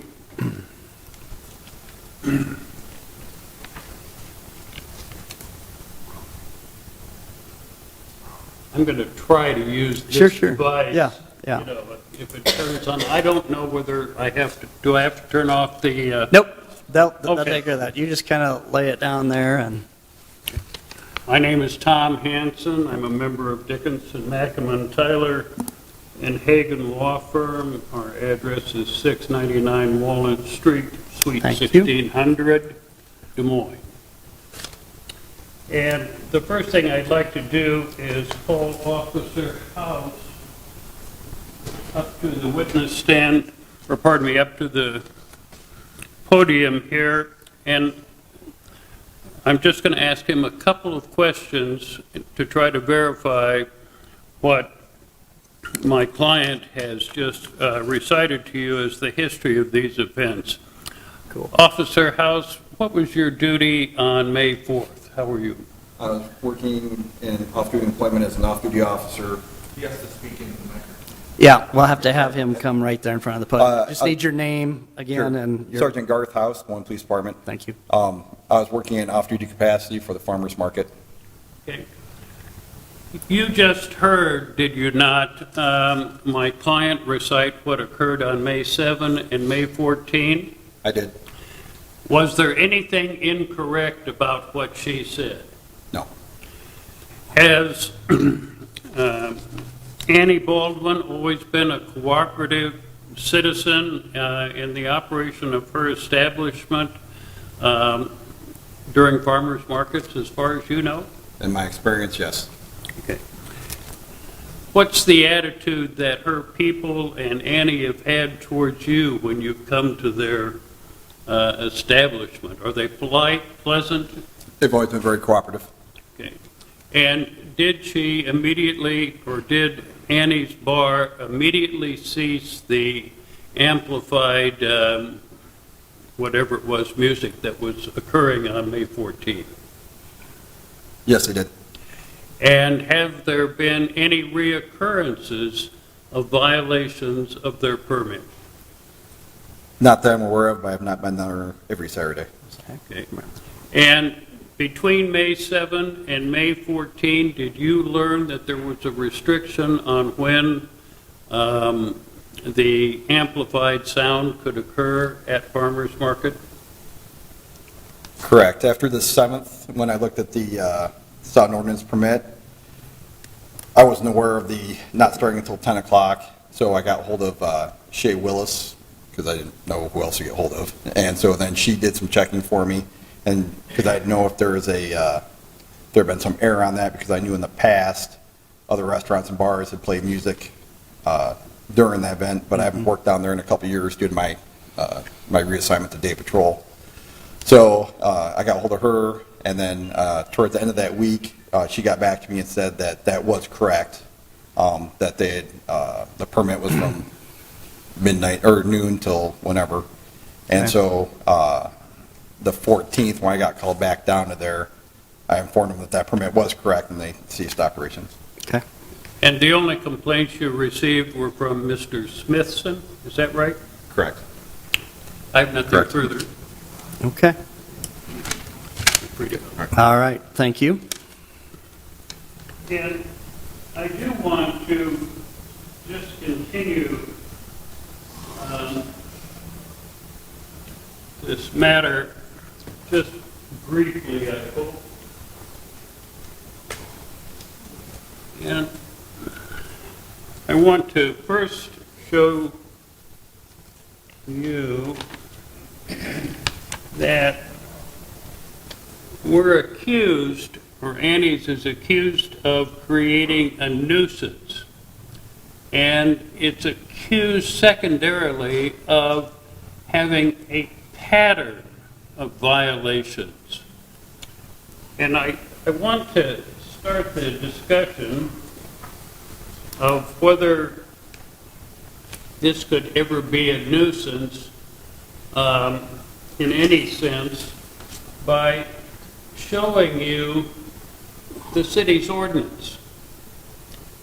And if you look at the city ordinances for Type A permits, which this is a Type A permit that we're dealing with, it says that Type A permits can be used in the downtown area, which is where this Annie's is located, where Farmer's Market is located, between the hours of 9 a.m.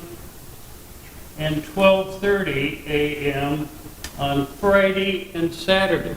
That's what the ordinance says. Not only is that what the ordinance said, for at least 11 years, the permits have said that. And I have up here books for each of you, if you'd like to see them, of what the permits were like, say, in 2020. You look at the permits for 2020, and I have all of them, the time that music is allowed to be amplified is 9 a.m. to 12:30 p.m. The same is true for 2021.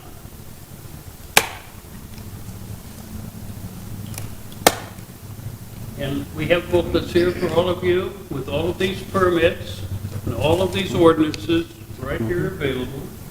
The time, again, for 2021 is the same, 9 a.m. to 11 p.m. I'm sorry, I don't seem to have the right one, but I will get you some. They are in 2021, they are the same.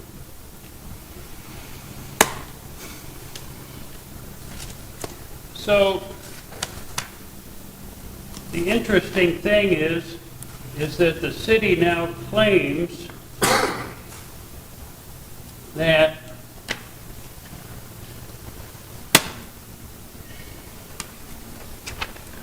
it changed all these times. If you look at the first permit for 2022, you will see that the time for weekends is between the hours of 9 a.m. and 12:30 on Friday and Saturday. Now, that was the first permit that was given to Annie, and later on, they do change the permits, and you will see how they do it. The bottom paragraph, the bottom sentence is added to the permit. It says, sound permits start after farmer's market ends. Okay, well, farmer's market didn't begin, I guess, this year until sometime in May, and so there wasn't much of a problem until not the public, not farmer's market, not anybody else, but Mr. Smith, a competitor, thought he was being unfairly treated because of what he had done the year before, and the city had declined to give him a permit, not only the year before, but had refused to give him apparently a permit for 2022. Mm-hmm. That, it seems to me, is not a proper kind of view for the city to take. The city doesn't represent, in this context, Mr. Smithson. The city represents the public and the public interest. And the public interest is to continue to support a person who has spent a good bit of time advocating on behalf of the city and the particular events that have happened here. Mr. Hanson, just as I did to Eric, I'm going to ask you to kind of get things wrapped up with a long minute here. Thank I you. will get there. Appreciate that. Those are always famous last words by a lawyer. What I'd say is, we're not a nuisance, and one violation does not establish a pattern of conduct. That's what the city has claimed here. One violation, maybe two, but violations of this nature, to establish a pattern, have to be predictive of future conduct. There is no prediction of future conduct because Mrs. Baldwin put an end to it, and we've observed all the rules and regulations since then. This could have all been solved by just a phone call. Mm-hmm. Common sense says a phone call to us, and it happened to us when the officer showed up at our doorstep. We quit, period. There is no reason for anything else to occur. This application of the city should be summarily dismissed. Thank you. Okay. Mr. Hanson, you are welcome to stick around, and so can Annie, to answer some questions here.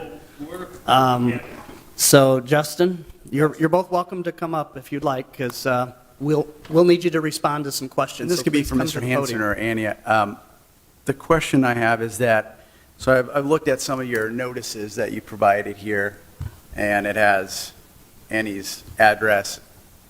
So is it Annie or is it Mr. Hanson? Is it the position that she received all these permits in the past, but she didn't get this permit? No, we got those permits. We were simply had looked at the first one. We didn't bother to, go on to the second and third one, and we never got a call saying that there'd been any change. Like I said earlier, when I do the permit process, because I have 25 establishments in Iowa, I try to get everything done at one time. I do Annie's. I have this outdoor event, St. Patrick's Day, where I close Court Avenue. So I get on the phone with Brian Davis with the city. I do them all online, and I say, are we good? And he said, yeah, we are good. So I get my March 17th one. They're emailed to me. I forward them to the manager to print out, put in the office. So I looked at that first one for March, and it said 9 a.m. to 12:30. And I did not know they changed this. And this is what I said to a few other people was, if you're going to change a rule starting May 1st, 2022, give me a call, let me know, hey, you can't, it makes no difference to me to start my music at noon versus 10 a.m.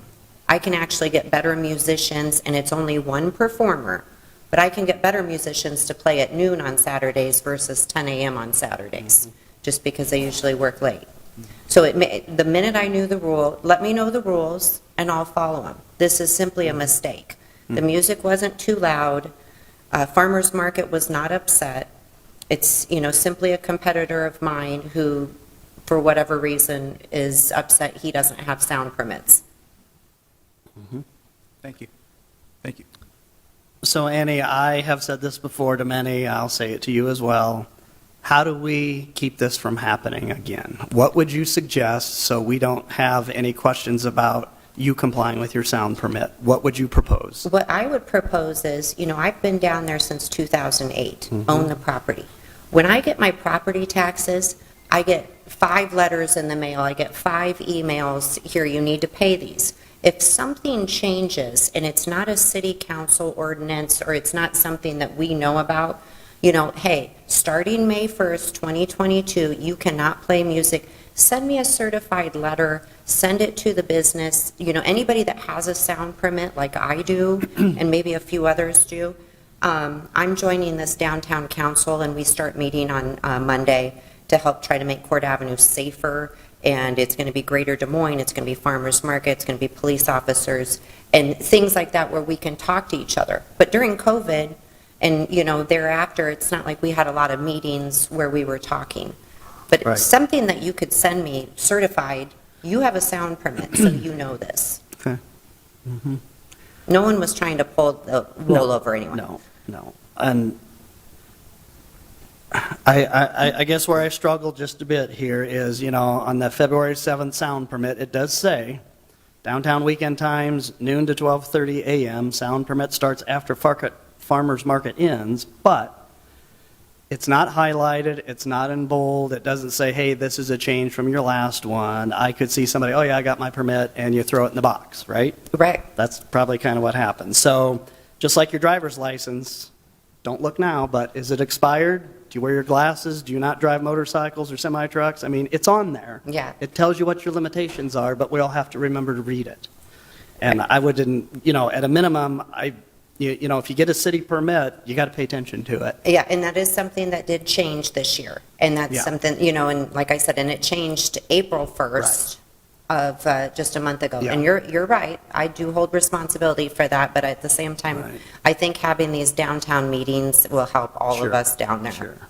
But again, the fundamental here, you didn't exceed the number of events that you were allowed. No. It doesn't sound like the city had a big kerfuffle about what you were doing, but kind of by default and to the letter of the law, you did start earlier than you were allowed, and that's what this is, right? On May 7th, Yes. we started earlier. On Yes. May 14th, once Officer House, the Sure. enforcer, found out, hey, you're not supposed to start, we said, take a break. Okay. Don't play till noon. So this was twice. This wasn't late at night, you're jamming on music and keeping people awake, or the cops were trying to clear the streets and you still got a big rave going. No. That's not what the situation was.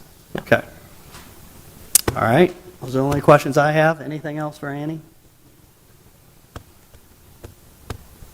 Okay. All right. You can go ahead and sit down. Thank you. Okay. So if staff could help put up the little thing. The city's presented their case. The permit holder has given their response. Now we have what we call a 5-minute comment period. Is there anybody that wishes to speak in support of the city's position to amend the conditional use permit to limit their sound permit? So if you're in support of the city's position, come on up. And I think I'm good for the moment, Bert. It just went to sleep? Not yet. Yeah, all right, hang on a second, sir. We'll have Bert get us back on. Thank you. Okay, we just need your name, address of relevance, and you got 5 minutes. Mr. Chairman, members of the board, my name's Dana Schaefer. I live at the Plaza.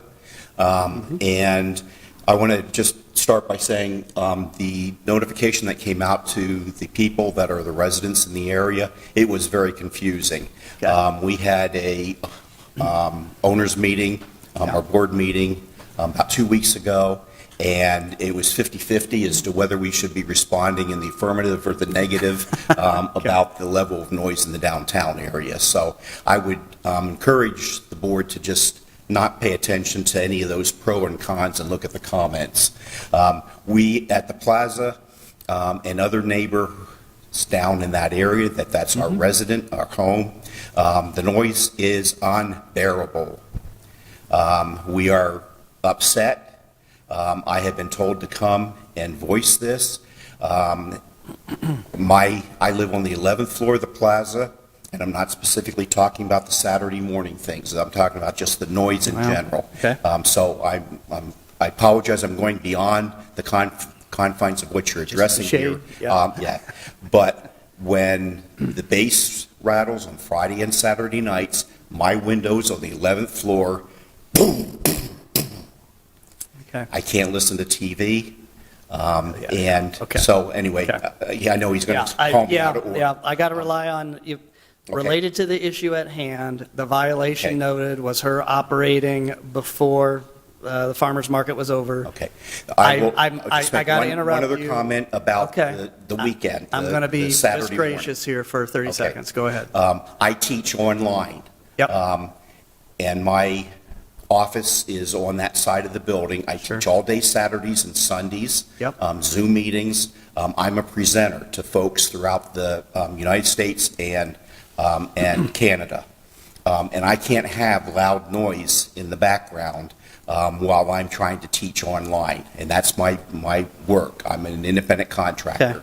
Okay. So again, that just goes to the fact of Saturdays and Sundays, not after hours and in the evening. So thank you for your time, Mr. I'm Chairman. very glad you came down, but I would really suggest, work with your downtown neighborhood association, work if you can with the Court Avenue Business District folks, work with your city council people on those issues. But the issue at hand here is I have them on very speed restricted. dial. Yeah.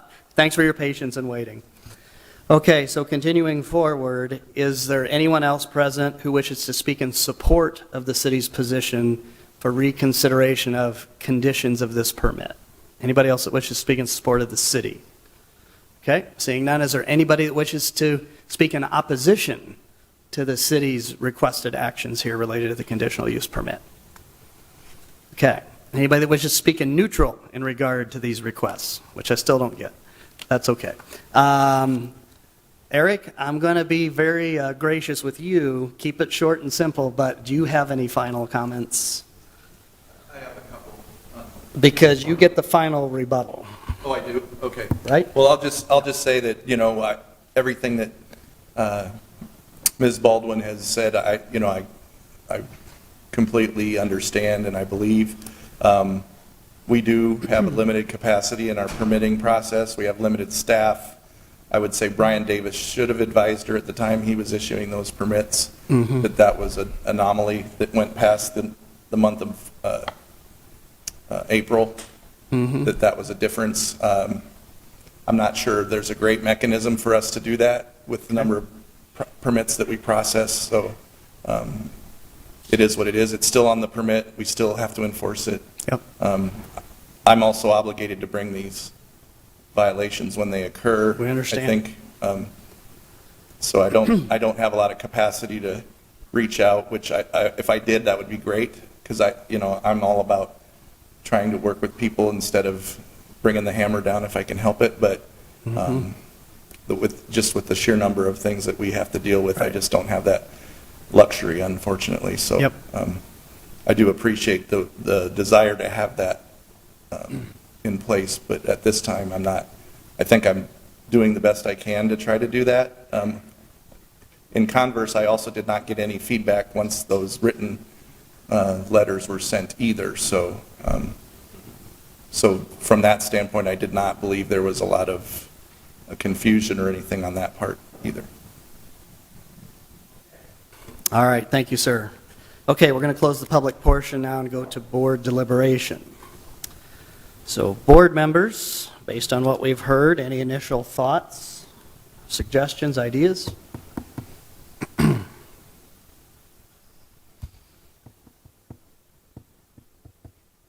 know when there's only 5, it's a little tougher, but getting the ball rolling here. Yes, I'll start, Chair. Justin, Yeah, chime in. I do think it's problematic that, better notice was not provided. If there's changes, there should be, if it's highlighted or an additional letter that's in red or something to kind of give the red flag, hey, there's a little change here. However, I do remember when Ms. Baldwin came last time in reconsideration, I think there was some of the same, well, I didn't know, sort of defense given for those actions. I know they're different actions, but by the same token, it is explicit. It is in the permit. It does say that twice, right? It says the language of the time, and then it says at the end, nothing will start until after farmer's market, right? So I would like to see maybe some sort of probational period. I wouldn't prohibit and get rid of the sound permits, but I would suggest, or maybe we could discuss, maybe something along the lines of after this full farmer's market, see if there's any other problems. I don't know if it's 6 months and they come back and see if there's been any issues, and we can go from there. I'm just throwing that out there as part of the discussion. I think, and we've maybe seen this here and there, maybe Gary can chime in, but I in the old Bill Grayism, I'm picking up what you're laying down, but we usually can't do probation with folks. It's either, if we have the conditional use permit that allows for sound, it allows for it. If we want to say you can't have something for a certain amount of time, we could do that, but as part of the condition? But to allow them to continue it because it's a condition, but have it be probational with the condition, I'm thinking that might be problematic. And I don't want to put Gary on the spot too much. I appreciate that. The thought that I was having was rather than, having some kind of like probationary period put into the conditional or into the permit, only issuing the permit for that limited period of time, and I would need to ask staff maybe if there's a history of that. But then that's the only thing I was thinking of with that. So we could grant an amended conditional use permit for maybe a period of whatever you might suggest. Let's say maybe 6 months, and then by default that would expire, but they could come back, reapply. And at that time, is there a history of concerns, problems, noise, chaos from that location? And if there's not, then we could look at issuing another one. And those are usually, once a conditional use permit, if I'm calling it correctly, is issued, there is no normal term or length. It carries, correct? That's what I was trying to look up now. Good minds think alike. Yours is greater.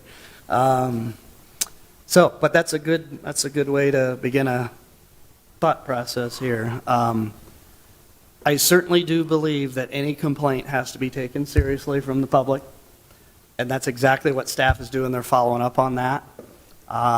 Drive down Interstate 80 to Iowa City on any given day. I do it a lot. The speed limit's 70. If you go 71, you're speeding. In the technicality, you've just violated that. How often do you get pulled over for that? What problem is that causing? It's really not. What happens when you're doing 85 or more? You're looking for problems. So, technically, yep, she violated that conditional use permit. Sure did. Was it in writing? Yep.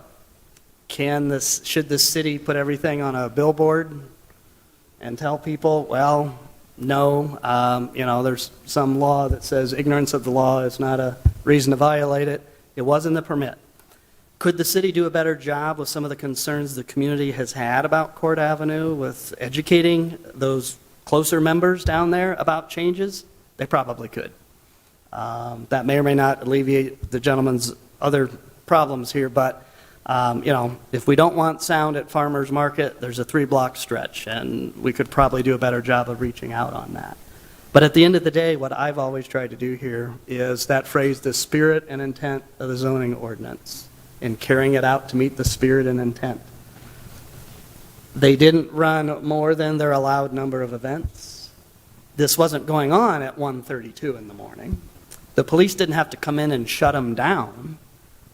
They weren't getting noise complaints from the general public, and I know, I can't think who runs Farmers Market now, it used to be Foss, but whoever runs it now was not down there complaining.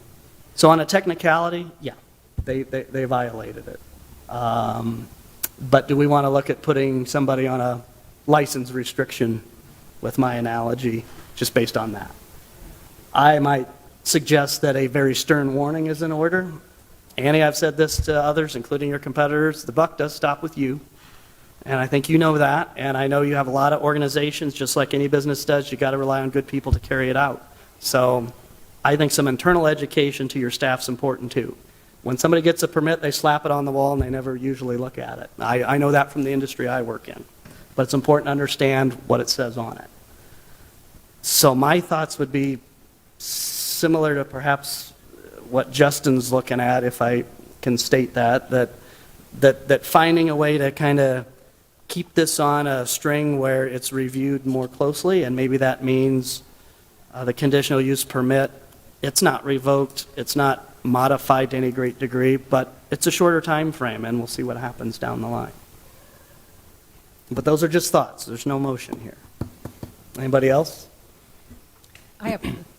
Is it possible for number 5 to have it something less than 180 days? So we stick with what's here, but maybe you say there's no live music for 90 days.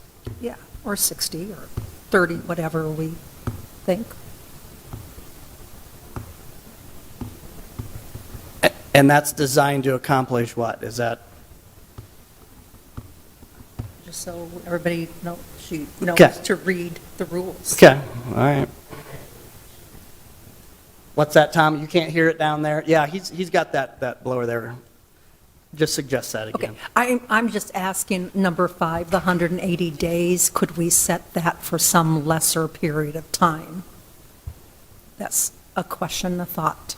Which would mean there's a ban on any outdoor amplified sound for some certain length of time, because that's what the staff's proposing here. You're just saying a lesser time on the ban. Right. Okay. That's another option.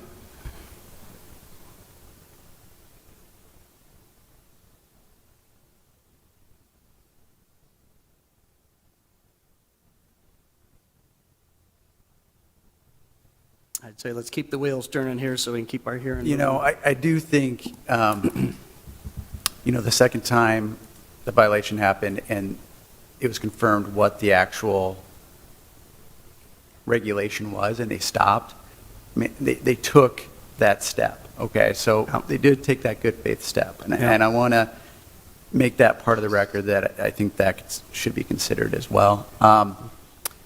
I'm going to go back to what I was trying to advocate earlier. I think the consequence is enough that they would have to come back in 6 months. And so I would like to put forth a motion that would, it wouldn't follow the recommendation from the city. It would, let me see what, it would basically, it'd be a conditional use permit that would be, it would expire in 6 months. Okay. And then at that time, they could reapply, and if staff has concerns about the operation, they could come forward at that time, or others could. Right. And give comments on that. Yes. Now, she only gets permits through Halloween. Well, and that's just it along the way, but those permits renew on their own administratively if they apply, right? Because what Marlis The is saying sound is... permits or yeah. the conditional use permit? Doesn't she, the permits she drew were through Halloween, I thought. Those are sound The sound permits. permits. The sound Right. permits. Yeah. What we're talking about is allowing the use, the tavern use, Oh, to the use. continue. We're basically starting a new conditional use permit here, saying you can have it for up to 6 months with a number of conditions that are laid out, probably the existing The ones exact they same have. ones. Mhm. And sound permits are taken out and complied with accordingly. But at the end of 6 months, she'd have to come back and reapply, and at that time, if we have any concerns, problems with the general operation, we'd have a chance to review those. And if there's no problems, then Right. it shouldn't be an issue in terms of... And then if we meeting. reissued it, we would just reissue it with no restrictions on time. Right. So short term, is that an option, Gary? If we said we'd like to, in essence, take this conditional use permit, reconsider it, in a weird way, start over. We'll issue a conditional use permit for up to 6 months with the similar conditions as before. So I think in looking at Chapter 134, specifically 134 6.4.10 says that all activity authorized by an approved conditional use must be completed within 2 years or less time if ordered by board decision. I think that arguably grants you that authority to time limit it. I don't know if that was intended for this particular type of instance, but I think that language provides you some authority to do that. In addition, I would say 6.4.14 says that you can prescribe appropriate conditions and safeguards in conformity with the chapter, and that a violation of those conditions and safeguards would result in revocation of the conditional use. So I think those are kind of two different options there that's permitted under Chapter 134. And again, I would appreciate it, if Bert or anybody else has any thoughts on this too. I don't want to be the only one weighing in on it, just in terms of like whether those type of time limits have been imposed before or anything like that. From an administrative perspective, I think it's appropriate for the city to respond to that. Mr. Chair, members of the board, Eric Lundy, zoning enforcement officer. Certainly the board in the past has put sunset periods on conditional uses of not just with regard to selling alcohol, but other types of conditional uses where they want to be able to have a track record for a period of time before considering that kind of permanently. Okay. So that has been done in the past. I would say that I don't believe there's anything that's changed in the Okay. ordinance that would prevent that at this time. Okay, all right. Thank you, Eric. Okay. So I guess I would Take a stab stand by, at it? yeah, I would stand by, if I can eloquently put it into words, but basically to motion to have a new conditional use permit with the existing points, the conditions that are laid out here, but adding that it would expire or sunset in 6 months. But at that time, the applicant could come forward and apply renew. for a renewal of that. Yes. Yeah.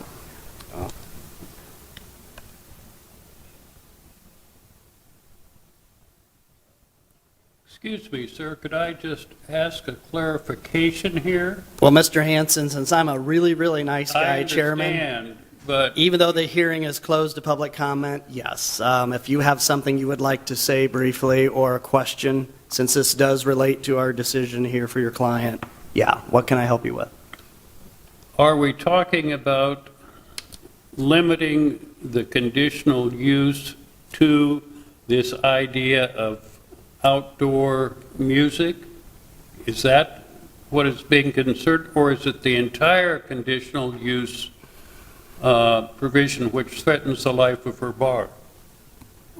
Well, it does relate to the entire conditional use in this case, but we would just amend, we really wouldn't be doing anything. She would still be allowed to have up to 8 events per month, fill out the permits as necessary for those sound permits, but in 6 months, the permit expires. So in practice, yeah, if she didn't choose to apply to renew it, yep, then she must want to close the tavern. If she does want to come back and reapply, she can. At that time, we'll look at the operation. If there have not been any concerns, we will consider the merits at that time. So there's a couple ways you can have it here. Would you like us to look at city staff recommendation, which is no live sound for 6 months? Or we allow you to continue and operate responsibly, and then you can come back in 6 months and show us how you've operated responsibly? That's, I think, what it comes down to. My suggestion is that you should do what you think is right and listen to your counsel. And when I see that in writing, then I will advise my client as to what her legal rights are. You certainly have the right to do that. You bet. All right, thank you. Okay, so we're going to keep things moving here. So Justin, I believe you were rolling out a motion. Yeah. If I can put you on the spot. No, basically, the motion would be to, I guess it would be a amended conditional use in which Permit. it would be the previous imposed conditions here, right? Yep. And there would be an added, the added condition that it would expire at 6 months, but they would have a right to then renew it after that. Yep. And the current allowances for up to 8 events per month in accordance with permitting and appropriate Chapter 42 is allowed. Correct. Is that clear enough for city staff for the record? As a motion? Okay. Staff sounds like they get it. Not if they agree with it, but they understand what we're doing. Okay. Would there be a motion for Justin's, or second for Justin's motion? Okay. All right. So motion by Justin, second by Rhonda for an amended, in essence, a new conditional use permit. Same conditions for operation as before, but that permit shall expire in 6 months. But that will allow the applicant to reapply for the permit at the appropriate time.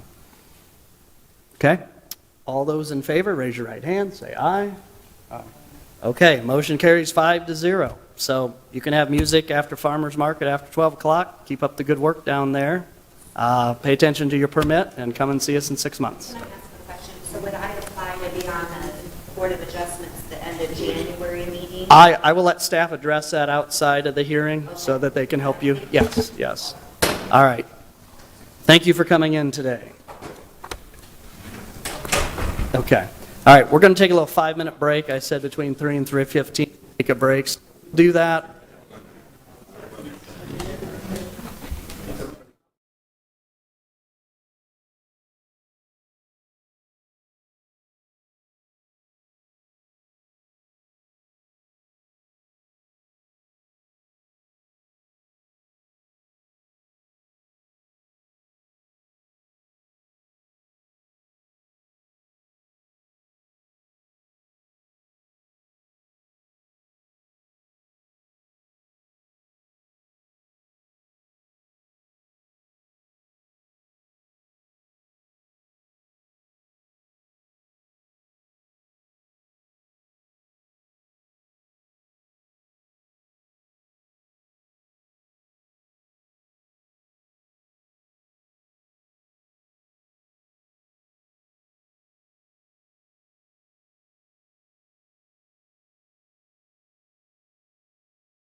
All right, ladies and gentlemen, we'll go ahead and get back going here with our agenda for this afternoon.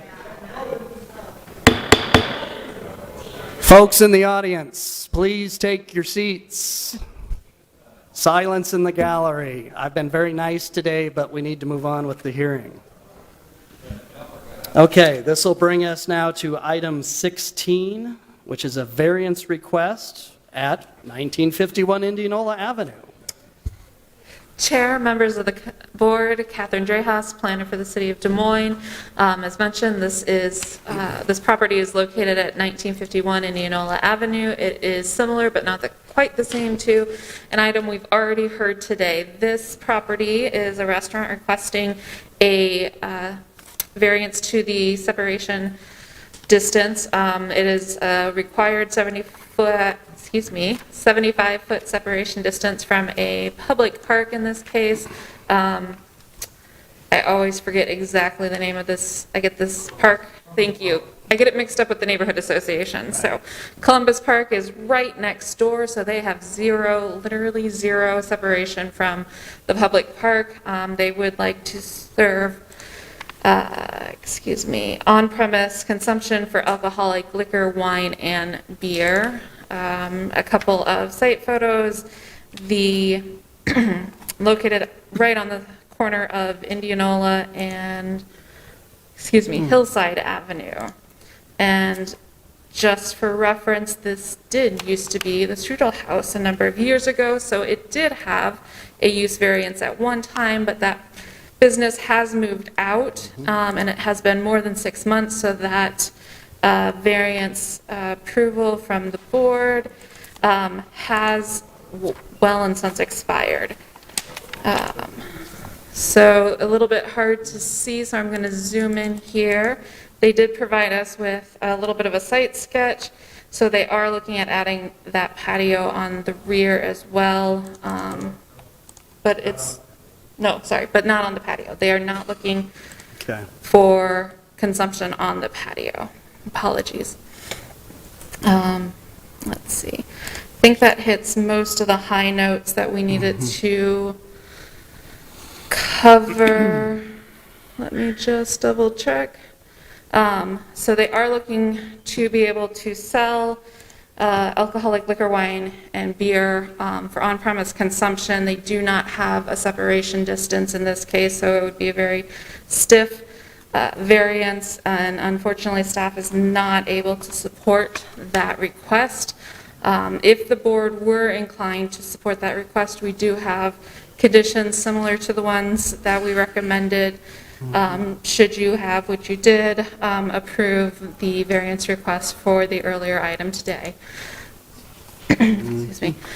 We do have a consent map and consent cards that came back. I believe the vast majority of what we had come back is in support. I can go back through for anyone who would like to see what is written or zoom in. We did receive a card from Indianola Hills Neighborhood Association. They are within 250 feet of the subject property in support of the request. And we did receive email back from McKinley School Columbus Park Neighborhood Association. They are also in support of the request, and this request is within this particular neighborhood association. We've got a little bit of a narrative from the restaurant owner, and then their follow-up on their neighborhood outreach efforts for their neighborhood meeting requirement. And I can scroll or zoom in on any of those if anyone has any questions about those. They're all positive, right? Yeah, I believe so. Yeah. Yeah, if that's a yes, that's fine. Okay. Yeah. All right. If you have any questions for staff at this time, I'd be happy to Questions for staff? Answer those. Again, I'll just reiterate that we are unable to support the request at this time, but we did provide you with some recommended conditions of approval, should that be your inclination. Okay. I don't want to focus unduly on this patio thing, but I know that when it did operate in the past, there was some outdoor seating in the back. Are there going to be serving food outside, but then not serving alcohol outside? Sure. We'll All right, defer yeah, that to the yeah, we'll applicant. defer to the applicant. I feel that could have some relevance or importance, but, okay. Any other questions for Catherine? Okay, thank you very much. Okay, so applicant, you guys have been here patient today. You've seen how this works, at least process-wise. You can come on up. Just give both your name and addresses. You've got up to 10 minutes to work together to present your case. Hi, good afternoon. My name is Jose Gonzalez. Okay. I owner in Casa Cancun, Bar and Grill. My address 1951 Interola Avenue, Des Moines. She is my interpreter. Okay. Good afternoon, ladies and gentlemen. I am Mr. Gonzalez, interpreter. Can you kind of talk to the microphone a little? Yeah. Sure. Yeah. If you want to bend it, that's fine. Okay. Yeah, you're not going to break it. Okay, I am Mr. Gonzalez, interpreter. My name is Lou McCarney, and I reside in Des Moines, Iowa. Great. And he would be telling you, and then I would, in Spanish, and I would tell you in English what he has said. That's fine. Okay. Great. Yeah, go ahead. Okay. Casa Cancun Mexican Grill es un restaurante que nace de la idea de 4 trabajadores del medio restaurantero. Nuestra intención es forjar nuestros conocimientos y concentrarlos para hacer de nuestro trabajo el medio principal de sustento para nosotros, nuestras familias y generar fuentes de empleo a nuestra comunidad. Casa Cancun Mexican Grill is a restaurant that was born from the idea of 4 workers of the restaurant environment. Our intention is to forge our knowledge and concentrate it to make our work the main means of sustenance for us and our families and generate sources and employment in our community. Nuestros ahorros provenientes de nuestro trabajo por más de 6 años nos permitió invertir para crear Casa Cancún. Llegamos al monto de $85,000, los cuales actualmente los pudiéramos tener en riesgo inminente. Our savings for more than 6 years allowed us to invest to create Casa Cancun. We reached the amount of $85,000, which we currently have imminent risk status. Hoy día, además de nuestra inversión, tenemos en Casa Cancún un monto de $49,000 en deudas de empleados que somos nosotros mismos, por ahora, los mismos socios, ya que las bajas ventas por no tener licor disponible ha hecho que tengamos solo 4 empleados adicionales al grupo de socios que trabajamos en la empresa. Estos empleados están en riesgo de despido solo por motivos económicos causados por la no venta de alcohol para el acompañamiento de la comida. Today, in addition to our investment, we have in Casa Cancun an amount of $49,000 in debt to employees who are now the same partners, since the low sales for not having liquor available has made us have only 4 additional employees to the group of partners who work in the company. These employees are at risk of dismissal only for economic reasons caused by the non-sale of alcohol to accompany the food. Nuestro restaurante tiene muy altas calificaciones en las plataformas digitales de calidad, limpieza y gusto a nuestros comensales. Triste que esto tenga fecha de término si no puedo avanzar en ofrecerle a mis clientes licor para acompañar sus reuniones en una mesa de un restaurante. Our restaurant has a very high ratings on the digital platforms of quality, cleanliness, and taste. Sad is we have an end of date if I cannot move forward in offering my clients liquor to accompany their gatherings when they are at a table in our restaurant. Cabe destacar que Casa Cancún no es un establecimiento creado para proporcionar solo licores a las personas. Casa Cancún, su principal objetivo es la venta de comida en el lugar y proporcionarle a los comensales un espacio divertido para sus reuniones familiares, y estos, a su vez, puedan tener la disposición de bebidas con alcohol para sus comidas. Muchos clientes llegan al restaurante y muchos son hasta vecinos de nuestra comunidad. Se sientan, se les atienden con el servicio inicial sin costo, menú, cubiertos, nachos, salsas Y cuando piden sus bebidas alcohólicas, al no estar disponible, el 90% se para y se va.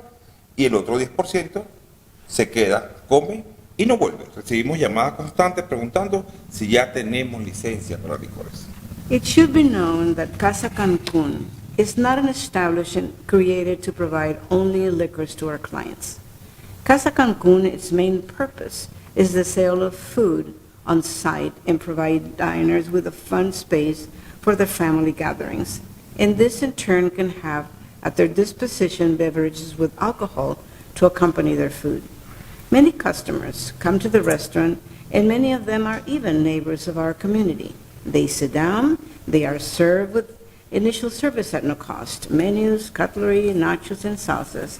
And when they ask for their alcoholic beverages and they are not available, 90% stops and leaves, and the other 10 stay, eat, and does not return. We receive constant calls asking if we already have a license to sell liquor. Cabe destacar, en Casa Cancún la futura venta de licores va directamente concatenada con la operación de la cocina. Abre cocina, abre bar, cierra cocina, cierra bar. Puedo mencionar en este punto, nosotros podemos adaptarnos a un horario reducido en no más de un 10% de nuestro horario habitual, en busca de salvar la empresa y entendiendo la preocupación del cambio de zonificación para el local 1951, el cual fue rentado por nosotros para un restaurante familiar y su uso anteriormente ha sido de restaurante con licencia de bebidas alcohólicas. Puedo ofrecerles que Casa Cancún puede adaptar un nuevo horario de lunes a domingo de 11 a.m. a 9 p.m., esto para calmar un poco la preocupación en caso de que exista de vecinos que Casa Cancún se convierta en un local de despacho de alcohol. Somos un establecimiento de 14 mesas pequeñas, de 4 sillas cada mesa. Es un lugar súper reducido. Esto no me permite hacer fiesta nocturna, que involucre desorden, que afecte a nuestros vecinos. Por lo que reitero una vez más que nuestro restaurante lleva como fin principal la venta de comida y el alcohol como opción para los clientes que lo soliciten. In Casa Cancún, the future sale of liquors is directly connected to the operation of the kitchen. Open kitchen, open bar. Closed kitchen, closed bar. I can mention that at this point we can adapt to a reduced schedule, no more than 10% of our usual schedule, in search of saving the company and understanding your concern of changing the zoning for 1951 location, which was rented for a family restaurant, and its use has previously been as a restaurant license for the sale of alcohol. I can offer you that Casa Cancún can adopt a new schedule from Monday to Sunday from 11 a.m. to 9 p.m. This is to calm a little the concern in the case that are from our neighbors, that Casa Cancún becomes a place of only alcohol dispatch. We are an establishment of only 14 small tables of 4 chairs each table. It's a reduced place. This does not allow me to have nocturnal parties that involve disorder that affect our neighbors. So I reiterate once again that our restaurant has its main purpose, the sale of food and alcohol option for customers who ask for it. Nota, de no contar con el apoyo de la ciudad de Moines bajo sus argumentos para el cambio de zonificación del local 1951 en Llanura Avenue de Moines, debo cerrar permanentemente Casa Cancún, quedando en estado de quiebra de la empresa. Dios permita que esto no pase. Con esta breve explicación de mi caso concluyo y espero la mejor solución. Note, if we cannot have the support of the city of Des Moines under its argument for the change of zoning of the local 1951 Indianola Avenue in Des Moines, I must close permanent Casa Cancún, being in a state of total bankruptcy of the company. God allow this not to happen. With this brief explanation of my case, I conclude and let the debate be open in search of the best solution. Okay. Thank you. Okay. Go ahead. Will you take some questions? Yes? Thank you. Justin. Thank you. First question I have, and then I have a follow-up question. The first question is, Primera pregunta, y después va a haber una pregunta que sigue. do you rent or own the building? ¿Tú rentas o eres dueño del edificio? Rento el edificio. I rent the building. Okay. And when you signed the lease, did you think that you were going to be able to sell alcohol? Cuando tú firmaste el contrato, ¿tú creíste que ibas a tener el derecho de poder vender alcohol? Sí, porque anterior a ese restaurante había un restaurante que tenía licencia de alcohol. Yes, I did. And due to the fact that when I rented this place, I was aware that this place had a restaurant prior to us that had a liquor license. Just one more question. Una pregunta más. How long is your lease? ¿De qué longitud es tu contrato de renta? 3 años. 3 years. Thank you. Gracias. Other questions for the applicant?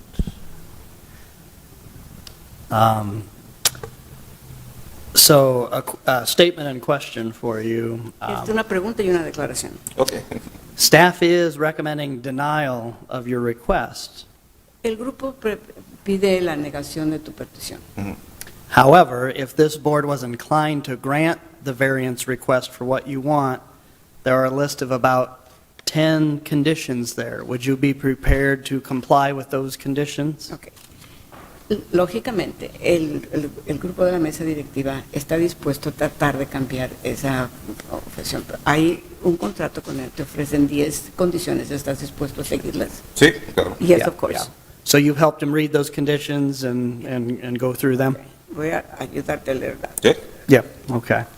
And if we wanted to add an additional condition to allow you to operate that would state that no beer signage should be visible in windows or on the exterior or viewable from the exterior, would that be okay?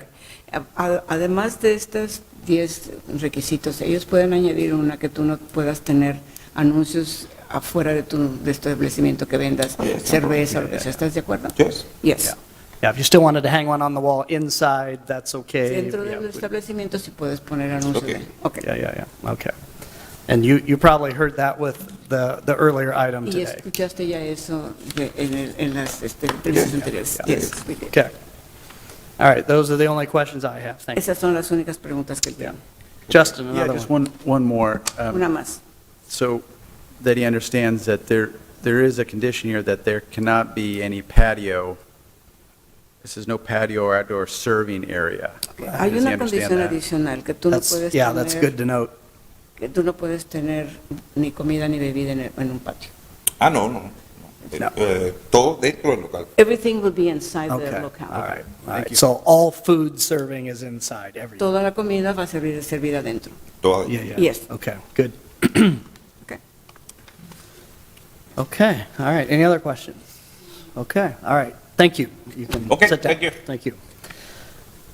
Okay, is there anybody in the audience that wishes to speak in support of the applicant's request? Seeing none, is there anybody in the audience that wishes to speak in opposition to the applicant's request? Anybody who wishes to speak in neutral? Any comments from the zoning enforcement officer? Okay, and I don't think a rebuttal is probably necessary since there are no comments. So we'll go ahead and close the public portion, go to board deliberation.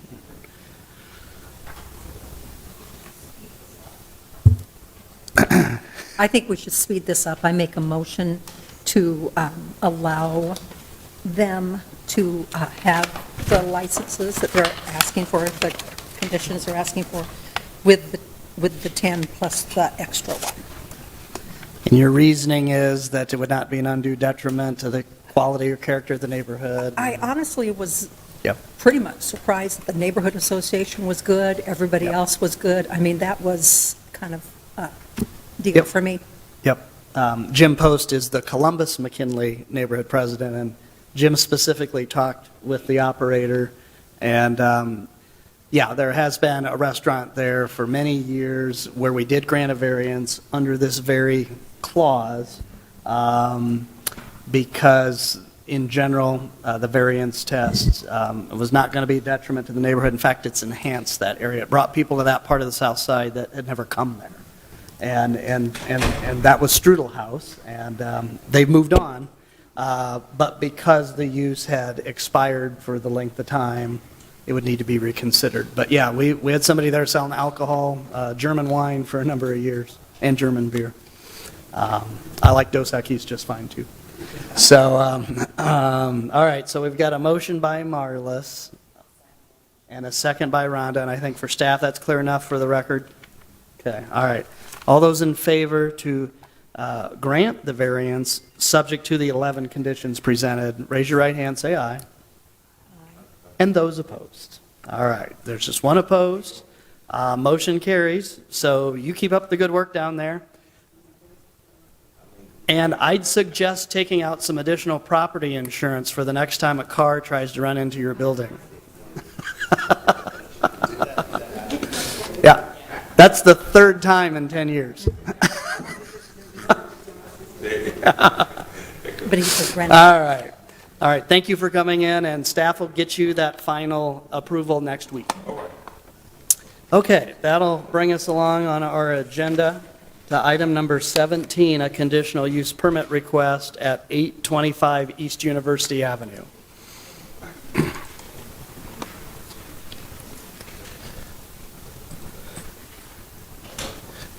Chair, members of the board, the applicant is proposing use of a 3,750 square foot building for retail sales, limited use with sales of wine and/or beer. As a retail sales limited use in the MX2 district, no more than 40% of the gross receipts from sales from the premises may be derived from the sale of wine and/or beer for off-premise consumption.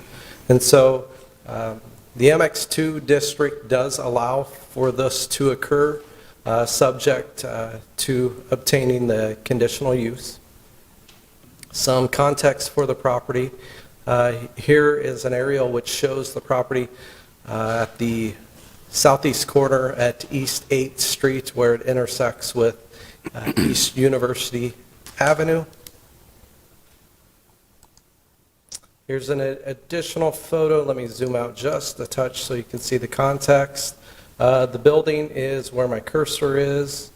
The doors appear that they will face the north towards East University Avenue. You can see adjoining or adjacent residential uses there to the west, with some commercial use to the south, and then mixed use to the east. And then across the street there are commercial uses.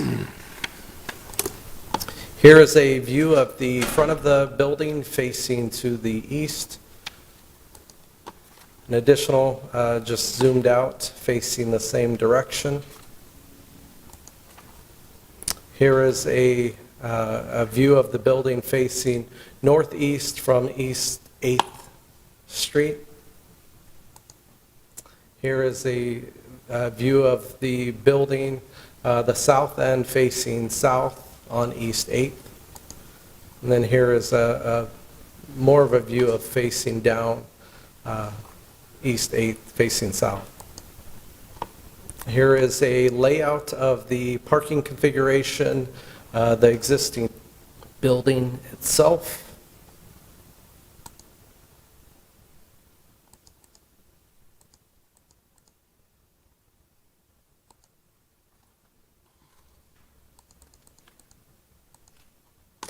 And so staff has recommended denial of the request for the conditional use. Staff believes that it does not safeguard the health, safety, and general welfare of the persons residing in the adjoining surrounding area. It is neither sufficiently separated by distance, landscaping, walls, or structure to prevent any of the business selling alcohol from having an impact, a detrimental impact on the adjoining adjacent residential uses.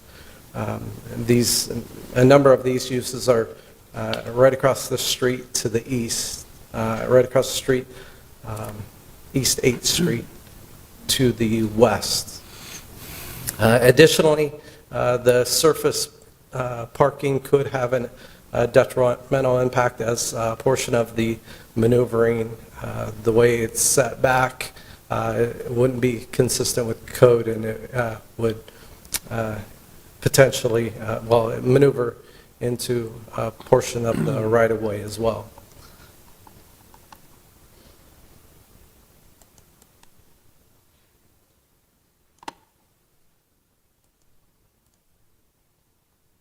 Here is a picture of the consent map. We don't have comment cards, however, we do have a comment card. This one appears as though maybe it was outside of the 250-foot boundary. This comment card is in opposition to the request. How did they get a comment card if they were outside of the boundary? That is a good question. I'm not sure if they stopped in. I have seen that occur before, but I'm not certain. That's okay. Additionally, we had correspondence from Capitol Park neighborhood, once again, who are also in opposition to the request. Mm-hmm.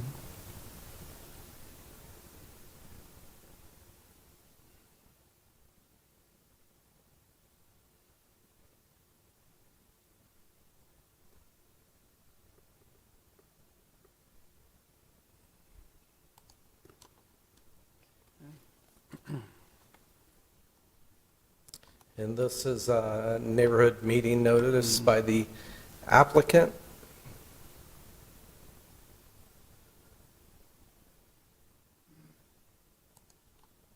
And a summary.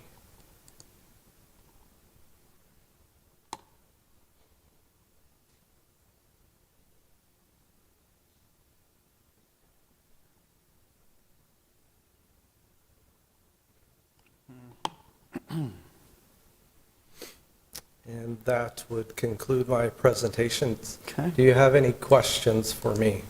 Board members, questions for Frank? Justin? Thank you, Chair. Frank, does the applicant have other locations in Des Moines? I would ask the applicant to answer that question. I'm Sure. Yeah, I just wanted to know a little more, but I'll ask the applicant. Thank you. okay. So Frank, I know this was the location of Crum Sales and Service Care, UMM. They were lawnmower dealership for many years. But they had closed, 15 years ago. And I've never really seen any, at least from driving by, a consistent use there.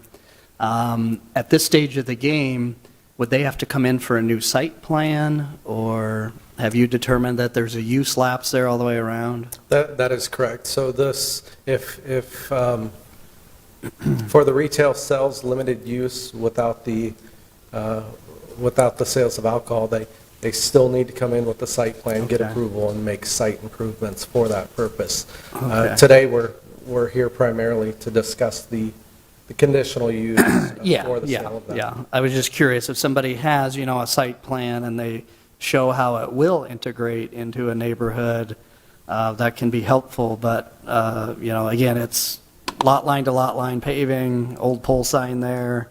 And I think you've made reference that, there's maneuvering directly onto the city street. With the little drawing that was submitted, this is how they would propose to keep it as is, but those are their parking spaces, or this isn't your drawing, correct? That is not my drawing, and they would be, they are subject to the site plan regulations, and so. Gotcha. All right. Okay, that's all the questions I have. All right, thank you, Frank. Yep.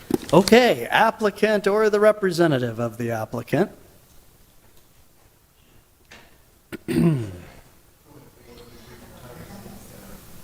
Thank you for waiting patiently today. I know this was a long agenda. Yes, thank you. We just need your names, addresses, and you've got up to 10 minutes together there. Yes. So my name is Millie Stevens. My address is 2006 Northeast Cameron Drive in Ankeny. I'm an architect with the Vermilion Design Group. Initially, when I was called to help with this project. I started looking into the beginning of the project, and I know that there was a pre-application conference minutes done in 10/12 of 21. Okay, at that time, Mr. Matar, that is the person that is going to lease portion of this building, of this existing building, went through, and the city of Des Moines went through all of these pre-application conference minutes. Initially, the first application minutes were considering, he was considering a full grocery store selling beer, wine, liquor, and tobacco. Once that he reevaluated his budget, once that I even looked at the building and told him all the things that he needed to comply with, especially grease interceptor and all of the different configurations of the building, he backed out and said, well, how about just a small convenience store that it will sell beer and wine as well? Okay, so then I just move on to, looking at the existing building, what was said, what was called out in the website, in the assessor, in the Polk County assessor, as a class, commercial class, and it was an MX2 mixed-use district. So looking at that, we evaluated the building and determined he was going to only lease 1,500 square feet of that building. So that's the reason why that drawing that you see there, it shows that dash area is only the area that he will occupy if he rents this building. The remaining space is going to be storage for the owner, and I literally talked to the owner about it. So he's just going to store his things, family things. I don't know what they're going to store in there, but anyway. So Mr. Matar is only going to occupy the first top portion of that building. So I did a little layout of the parking just as it is, because I knew that there was going to have to be some temporary condition, applied for with the city. So the site plan has not been generated completely in this case. Still, there is two access from University Avenue and the access from 8th Avenue. So pretty much this could change, if there is any requirement with the new site plan to be laid out. This doesn't even show where the trash dumpster is going to go, or any of, new plantings or new fences or any of the items that will have to be considered if they need to be considered in there. So there is not going to be any cooking food or anything. Everything is going to be in a coolers. So it's going to be some refrigerators, no pop dispensing. It's going to be only a bottle and can in refrigerator. So you just walk in and get it and then leave. There is no eating inside the building. Pretty much it's just a small, very small scale convenience store.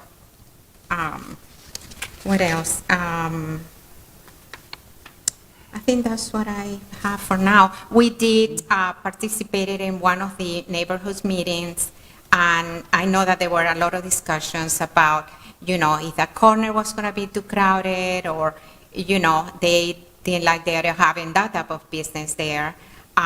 Some people suggested maybe like an ice cream place or something, but, every owner, they have to have the right to propose whatever use they want in any building that they want to lease. So this is just a lease for this building. He does not own the building. Okay. Do you have any? Yeah, I should probably introduce myself also. I'm Edward Sankey. I'm an architect also. I've been working with Melly on a number of projects here the last few years. We're doing a library over in Prairie City right now. I was actually an associate architect on the project across the street here for transload. But and I know I'm very familiar with sitting in on sessions like this. It doesn't bother me to sit for the afternoon and listen to you. I know what you guys have to go through to do this. It's really tough. But we just talked about the project a little beforehand here. We know it's a tight site. We know there's a residence right across the street there, and it's a bit of a problem. But if we can possibly get a variance or come up with a site plan that might alleviate some of the hesitation you might have to have this in there. A very small 1,500 square foot space, that would be great. And it would, because he has improved the facility quite a bit, you know, and he's working on it. But I think it'd be great to allow him to continue to do so. Thanks. Okay. Mr. Chairman, do you have another few minutes for me to speak? I actually do. I got 4 minutes and 25 seconds. Good, thank you. I'm Zane Blessum, legal counsel. I'm at 1200 Valley West Drive in West Des Moines. I've been doing some work for Mr. Mohammed concerning this, and I think you did hear from the architect, there is a site plan. They have that on the board, and it's only 1,500 feet, so it's approximately just a little over half of that designated area. And I'm not sure if the council actually, the board actually knows that this is on a city block where the entire south end, the whole half is a strip mall. All behind him is a strip mall with a grocery store on the corner of it. I believe it's an Asian grocery store. Across the street to the west, over this direction, over that, there you go, to the west. On the other far corner is a abandoned parking lot. It used to be a service station that's now turned over to a taco truck and their use. And I know it very familiar, because I use it, I eat there quite often. Across the street, kitty corner, is a large Quick Trip that's in the area. And why do I bring that up? And because one thing of the 3 items that the city workers have looked at is there adequate safeguards in this area? Well, considering that if you look kitty corner of the Quick Trip, there are houses directly behind that entire complex. That's the Durac housing complex, I believe. And then there's other houses. So right across the street, there's another example of a convenience store with housing. As to the houses directly to the west, I think there's now existing 3. I think at one time there's 4 houses. None of those folks, I believe, have complained about what's going to happen in this situation. Thank you. And how is this going to be affecting the, that's a little better. Maybe I can use that. There. Quick Trip. If you look behind it, there's that whole housing district. And of course, across the street, there is a housing as well in that area. And this is that food truck I pointed out. This is the strip mall.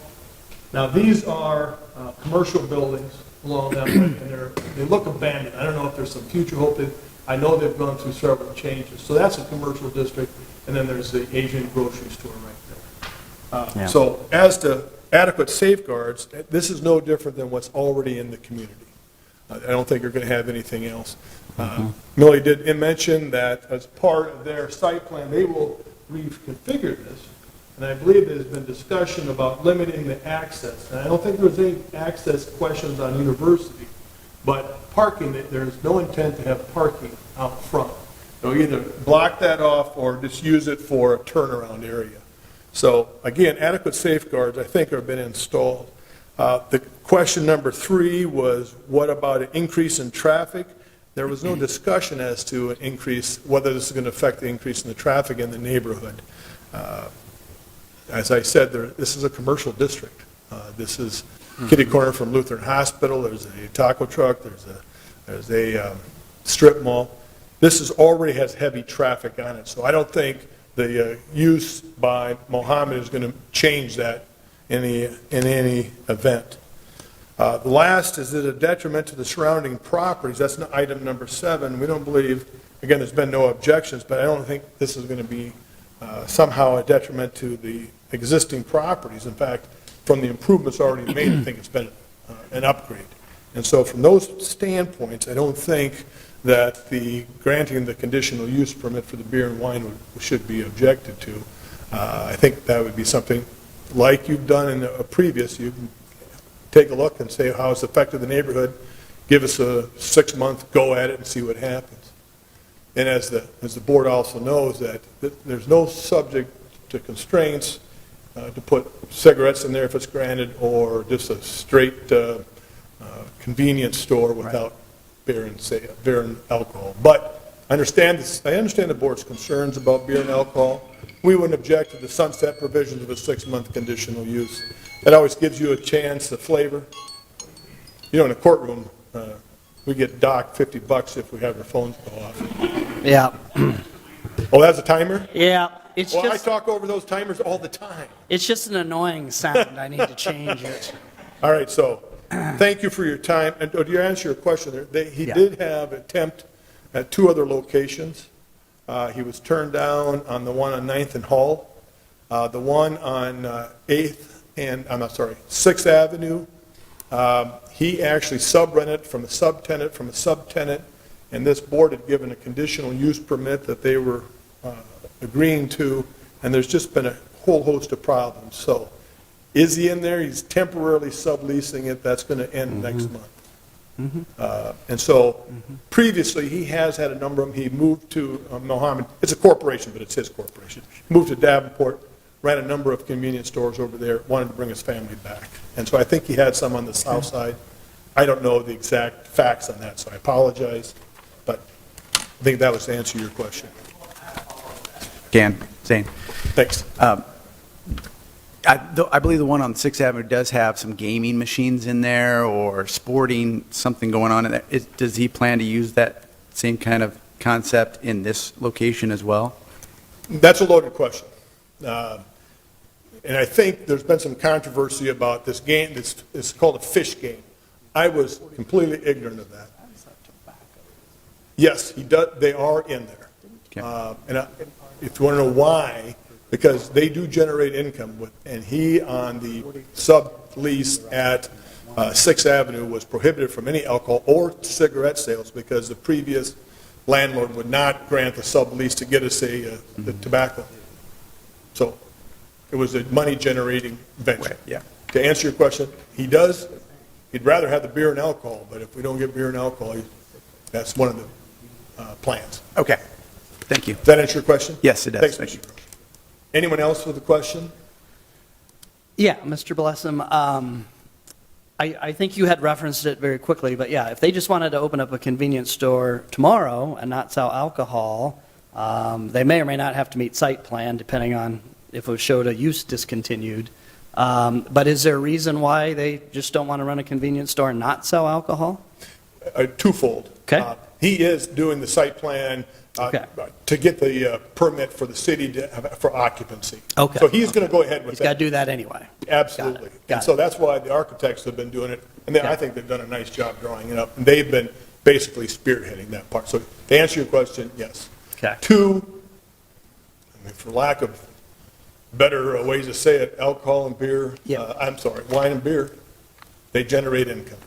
And a lot of people don't like to go to certain stores. They like to be able to pull in. Yep, it's part of convenience store idea, right? Bread, milk, bananas, and some beer, right? Yep, that's exactly right. And as far as the hours of operation, I'm not sure I picked that up, but what are the hours proposed to operate here? Well, with beer, he'll be limited with the conditional use permit for beer and wine sales. I think they have to close either midnight or 2. You said 2 a.m.? Right. I don't think he set a time. Okay. I think the board can actually require that, and we'd understand it.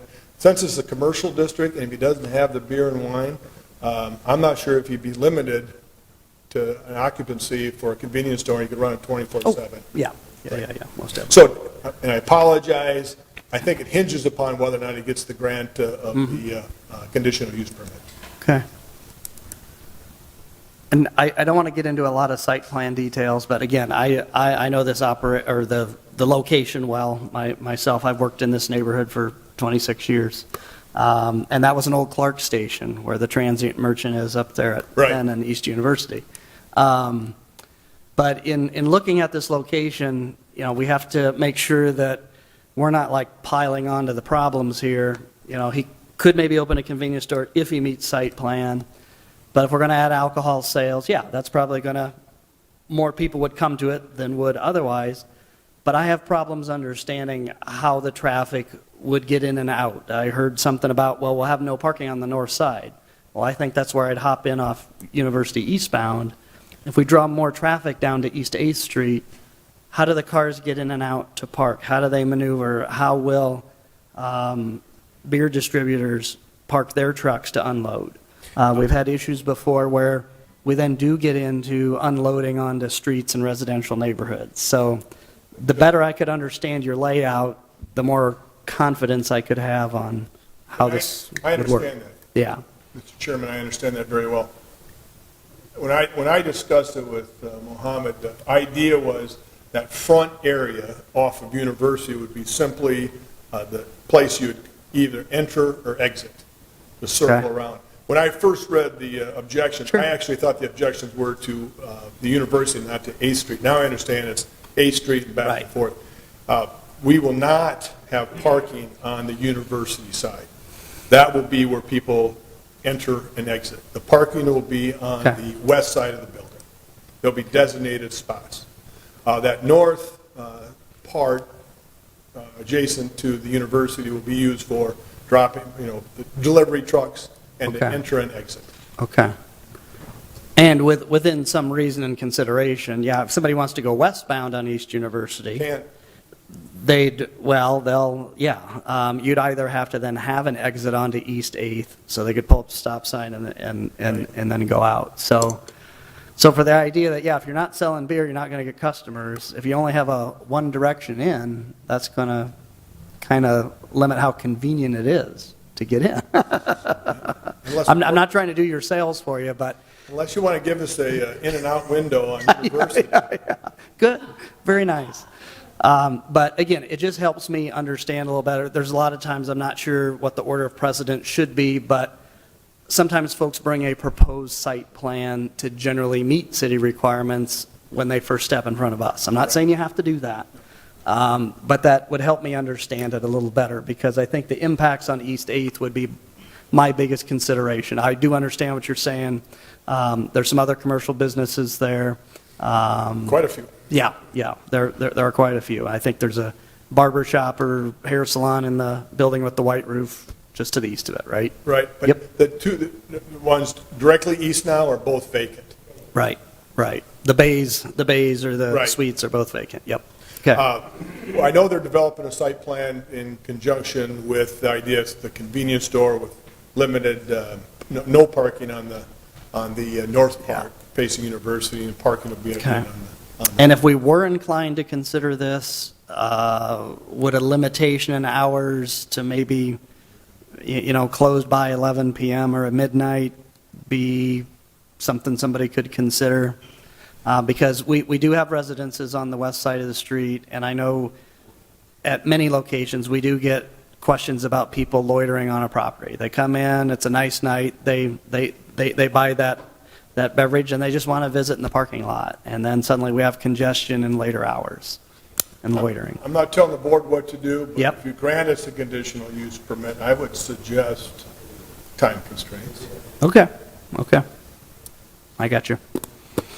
All right. Any other questions for Mr. Blessum? Okay. Thank you for your time. board Thank you, members. sir. Chairman, thank you. Okay. All right. So the applicant has made their presentation and answered questions. Is there anybody in the audience that wishes to speak in support of the applicant? If somebody wishes to speak in support, they've got up to 5 minutes. Seeing none, is there anybody that wishes to speak in opposition to the applicant's request? Okay, we've got a couple. You can decide who goes first. Just need your name, address, and you got up to 5 minutes to address the board. She already voted me to go first. My name is Jill Burnett Request. I live at 2701 Glenwood Drive in Des Moines. My second home is on your map there, 705 East University. I'm the principal at Carver Elementary. And I hear everything that's been said, and I appreciate all your questions. And I very much appreciate everything that's in your rationale, staff rationale, as far as why you're not in support of this plan. I did pull my numbers of my families and students, and I have roughly 185 students of my 440 that live in that immediate area. The thing that wasn't mentioned was that all of those children walk to school and are in that, literally, all the way, we lost busing north of University. So all of our kids from Washington walk south to Carver. Wow. So we have a significant number of students who are walking and in the neighborhood for a variety of reasons. Yes, they go to Quick Trip. Yes, they are around in the neighborhood. And the traffic will be there. The traffic is already insane on University. We know it's one of the busiest streets in the city. So there's just a lot going on, and I personally don't believe we need another bunch of cars pulling in and out of there for the purpose of buying liquor. That I'm not comfortable with that. And that's just my opinion, but so there's a lot of things there that just make me really nervous and uncomfortable. And I'm also part of the Capitol Park Neighborhood Association, so we did meet and talk about this, and this is when this was first brought to my attention. But like I said, my school sits immediately west of Penn Avenue there, so, and Penn and University, so. Okay, all right. Thank you. Any questions? Okay. Thank you for your dedication in the field of education. I've been in the area for 25 years, in that particular area. Served at Wallace Elementary that's closed now, so it's... Sure. Thank you. Okay, next. Good afternoon, chair members of the board. My name is Dina Bennett, and I can answer the question of the comment card mystery because I think I received it because I'm the primary contact of Capitol Park Neighborhood Association. I think that's why I received that. And my address is 1371 East 9th Street. I live about just short of a third of a mile north of this property, north of the Quick Trip, and so I'm here on behalf of myself and also Capitol Park Neighborhood. I've lived there for 8 years now. So I was at the meeting that Ms. Stevens referenced, and Mr. Matar was also there, and we discussed the proposal, and we, as an association, we voted to oppose this. And so we believe the proposed change would not meet your following criteria for the reasons stated by Jill because of the safeguards that it would potentially pose risks to children that walk in that area. I frequently see the children walking when I'm out walking my dogs in the afternoons, and so I can attest to the fact that there are many children that walk in this space. We also believe that having a business there would continue to increase the congestion that already is on that street. There are a number of accidents that occur frequently on East University and Penn already, and I've had many near misses just myself because of the taco truck right there. So having another business there, I mean, there hasn't been one there for quite some time, obviously. Like, as you said, Crum hasn't been in business for a while. And so to have more cars stopping, slowing down, pulling in and out, it would be an issue for the traffic, which again, already is an issue in addition to the foot traffic that occurs, which includes children. And then we believe also that the operation of the business could constitute a nuisance.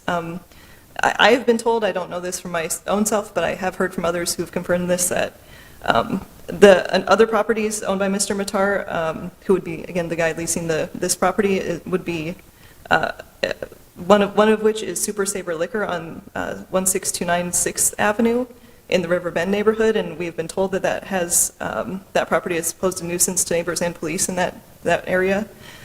We have concerns that the same would occur in our neighborhood, and to sum up, I mean, we desperately, as you've said, we need development on that block really badly, and so I was excited initially to see someone working on it, but when I heard the proposal, my heart fell because I don't think this is what we need, and our neighbors agree. We oppose this specifically, I mean, especially for the reasons cited, but I don't like to oppose things without providing constructive feedback, but I'm not a city planner. We haven't actually talked to the building owner as a neighborhood in all of this, and so I can say I think as neighbors we'd want to work with the owner and the city and come up with a solution that would be best for everybody involved. Again, the whole block needs development. It just desperately needs help. So we don't want to not have development in our neighborhood, but we don't think this particular store is the solution that is needed in that spot. Thank you for your time. And thank you for your service to your neighborhood as well. That takes a lot of effort. Okay, anybody else in opposition? Okay, anybody in neutrality? Throw that out. Okay, seeing none, any comments from the zoning enforcement officer?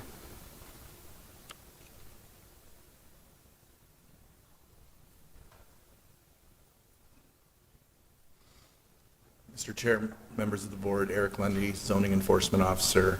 One thing I do want you to understand, and I think you do, but I'll say it, is that you don't have the discretion on the matters of the site plan. That's Right. through Chapter 135, so that'll be enforceable separately, and the board doesn't have any ability to give any leniency on that. So from that respect, it's good to hear that their intentions are that they would follow a site plan regardless of the outcome of this. Second of all, the question came up about the amusement devices at another location. My understanding of the code is that the liquor license or beer license is imperative in order to get registration of those devices with the state. So if they don't have the ability to sell alcohol, I don't believe they also don't have the ability to register those devices. Gee.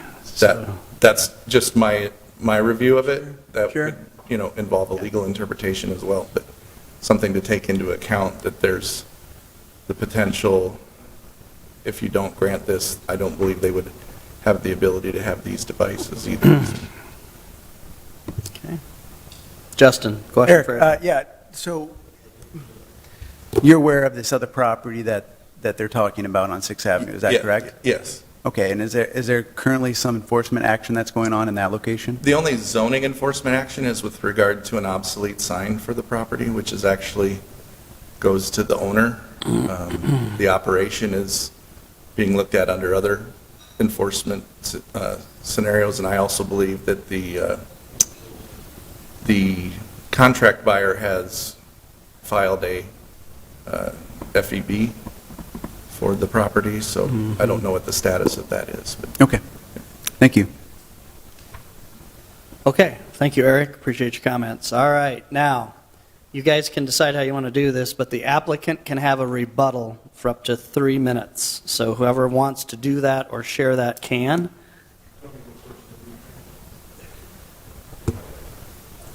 So you get to close us out here. Thank you. You bet. And I'll answer questions as they come. Again, Zane Blessum. Sure. Attorney forum. I think the first thing I better do is clear up a couple of things. Actually, the games is Go Fish, and I wasn't here when they had the other type of games. It's not a gambling game. You cannot give money for it. So to answer your question, Eric, that's incorrect. You do not need a beer or a liquor license for it.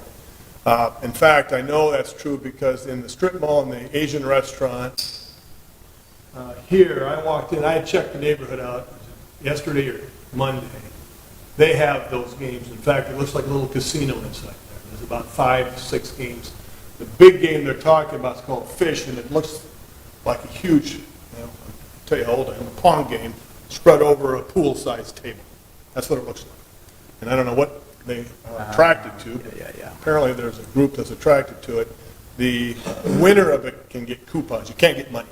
You can only get certificates or exchange for goods in the grocery store or whatever kind of store. So to correct you, it does not need any type of license.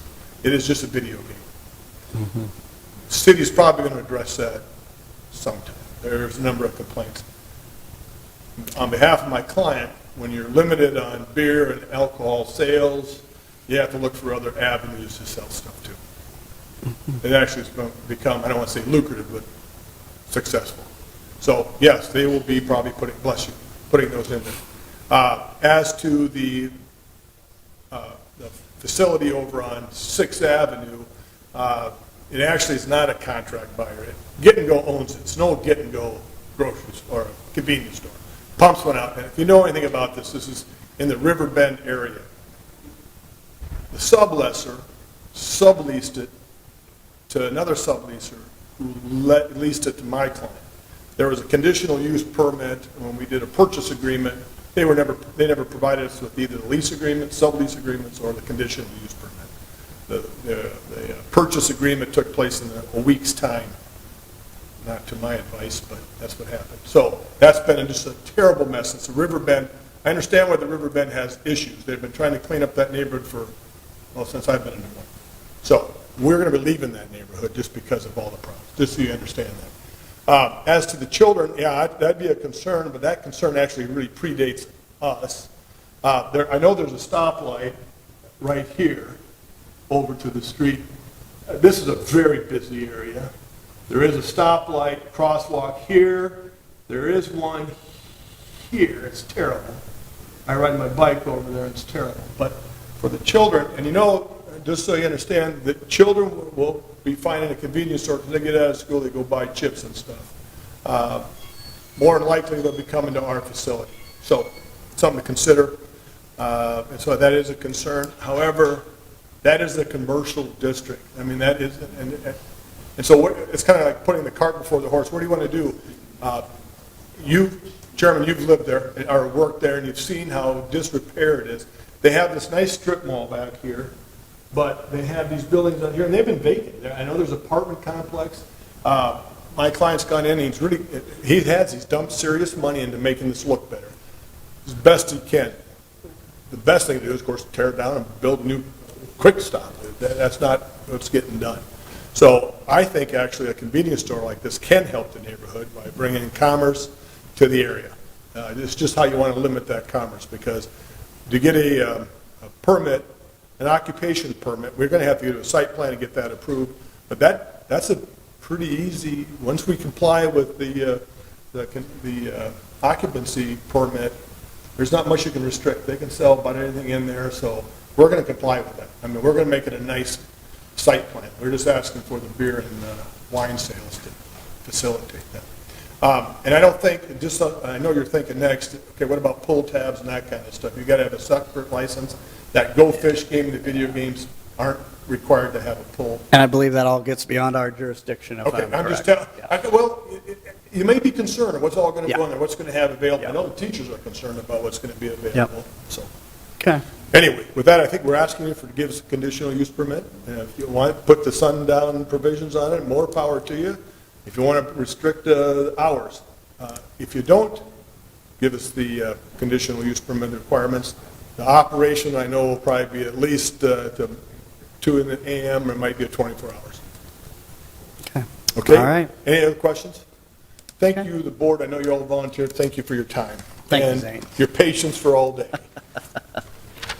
Okay. All right, we'll close public portion, go to board deliberation.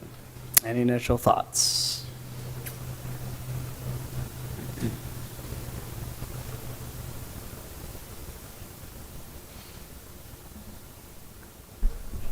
Just Chairman, I have a couple initial thoughts. Yes. One is just a concern. I mean, when you have these machines, it's less about convenience and you're going in and out. You will have people there all the time playing those games. And I can attest to that because I have an office right down there on 6th Avenue, and I come at 7 a.m. and there's 5 or 6 people in the parking lot of that thing, and I leave at 6 and there's 5 or 6 cars in that parking lot. It's constantly full of cars. And so, you know, it just adds a different dimension. I'm not doing that to you. That's all right. It adds to a different dimension of just your typical convenience store. People are coming in and out to buy things. That's not the case. When you have these machines, I think it turns more into a, let's hang out here. You know? So it's a destination. It's more of a destination. Okay. And people hang out there. So that's a concern that I have. And you know, you can't minimize the opinion of the neighborhood, and especially the principal and teacher and the neighborhood association. So those are concerns that I have. Thank you. You bet. Other comments?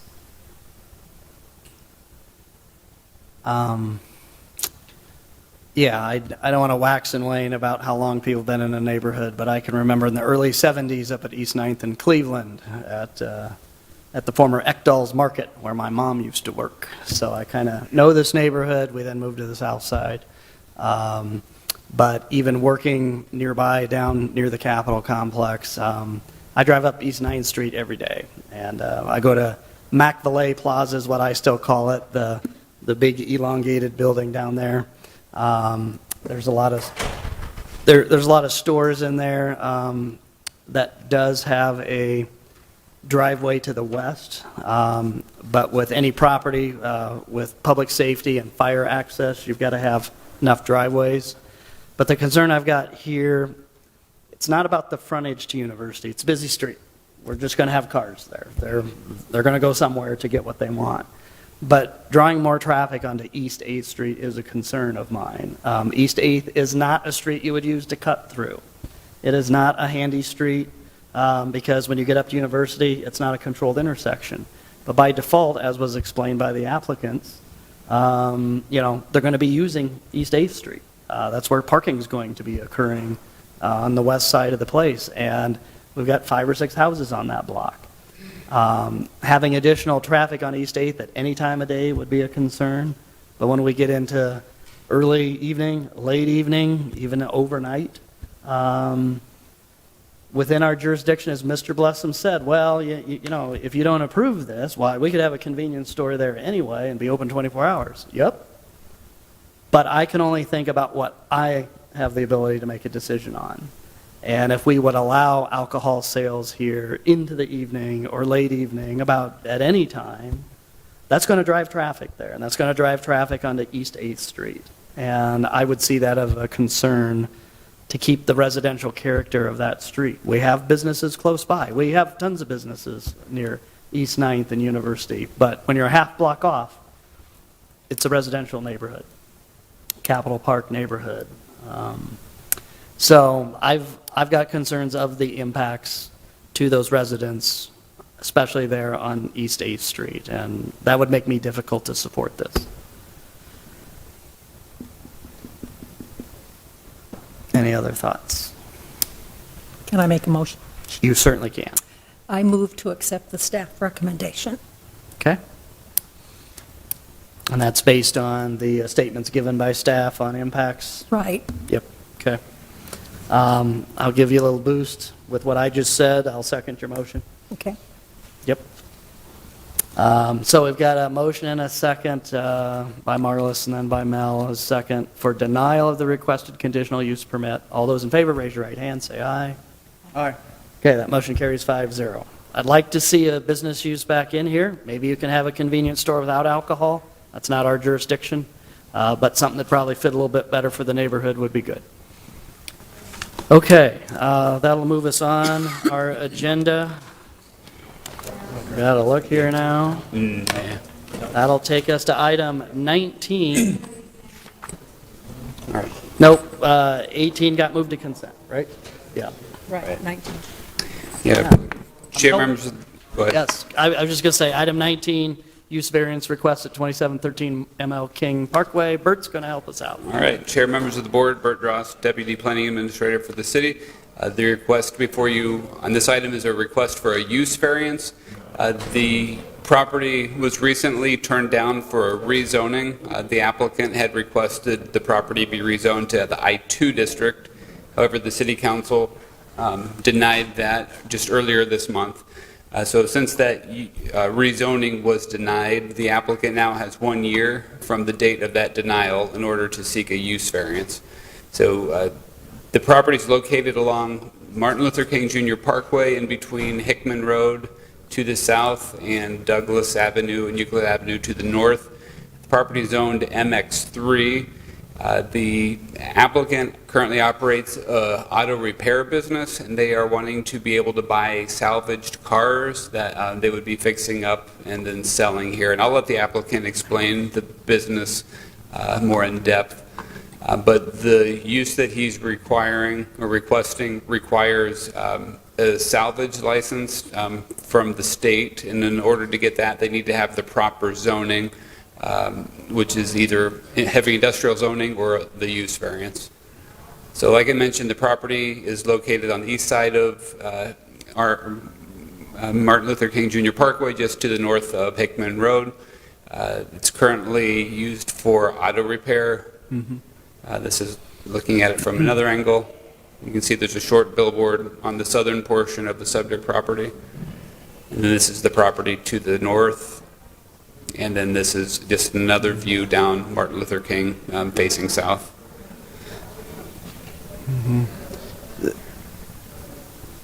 All right, and here's the sketch that the applicant submitted. You can see that they have the garage with north is to the left here. So MLK Junior Parkway runs north-south along the bottom of this sketch. And then they're having this, showing the sales office here, and then the auto repair garage on the east portion of the lot. And then each of these squares represents a vehicle.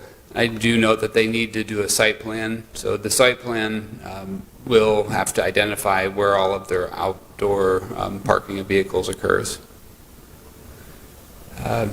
As I mentioned, it's a use variance. As we've talked on a few previous items today, the criteria for granting a variance are pretty hard to meet.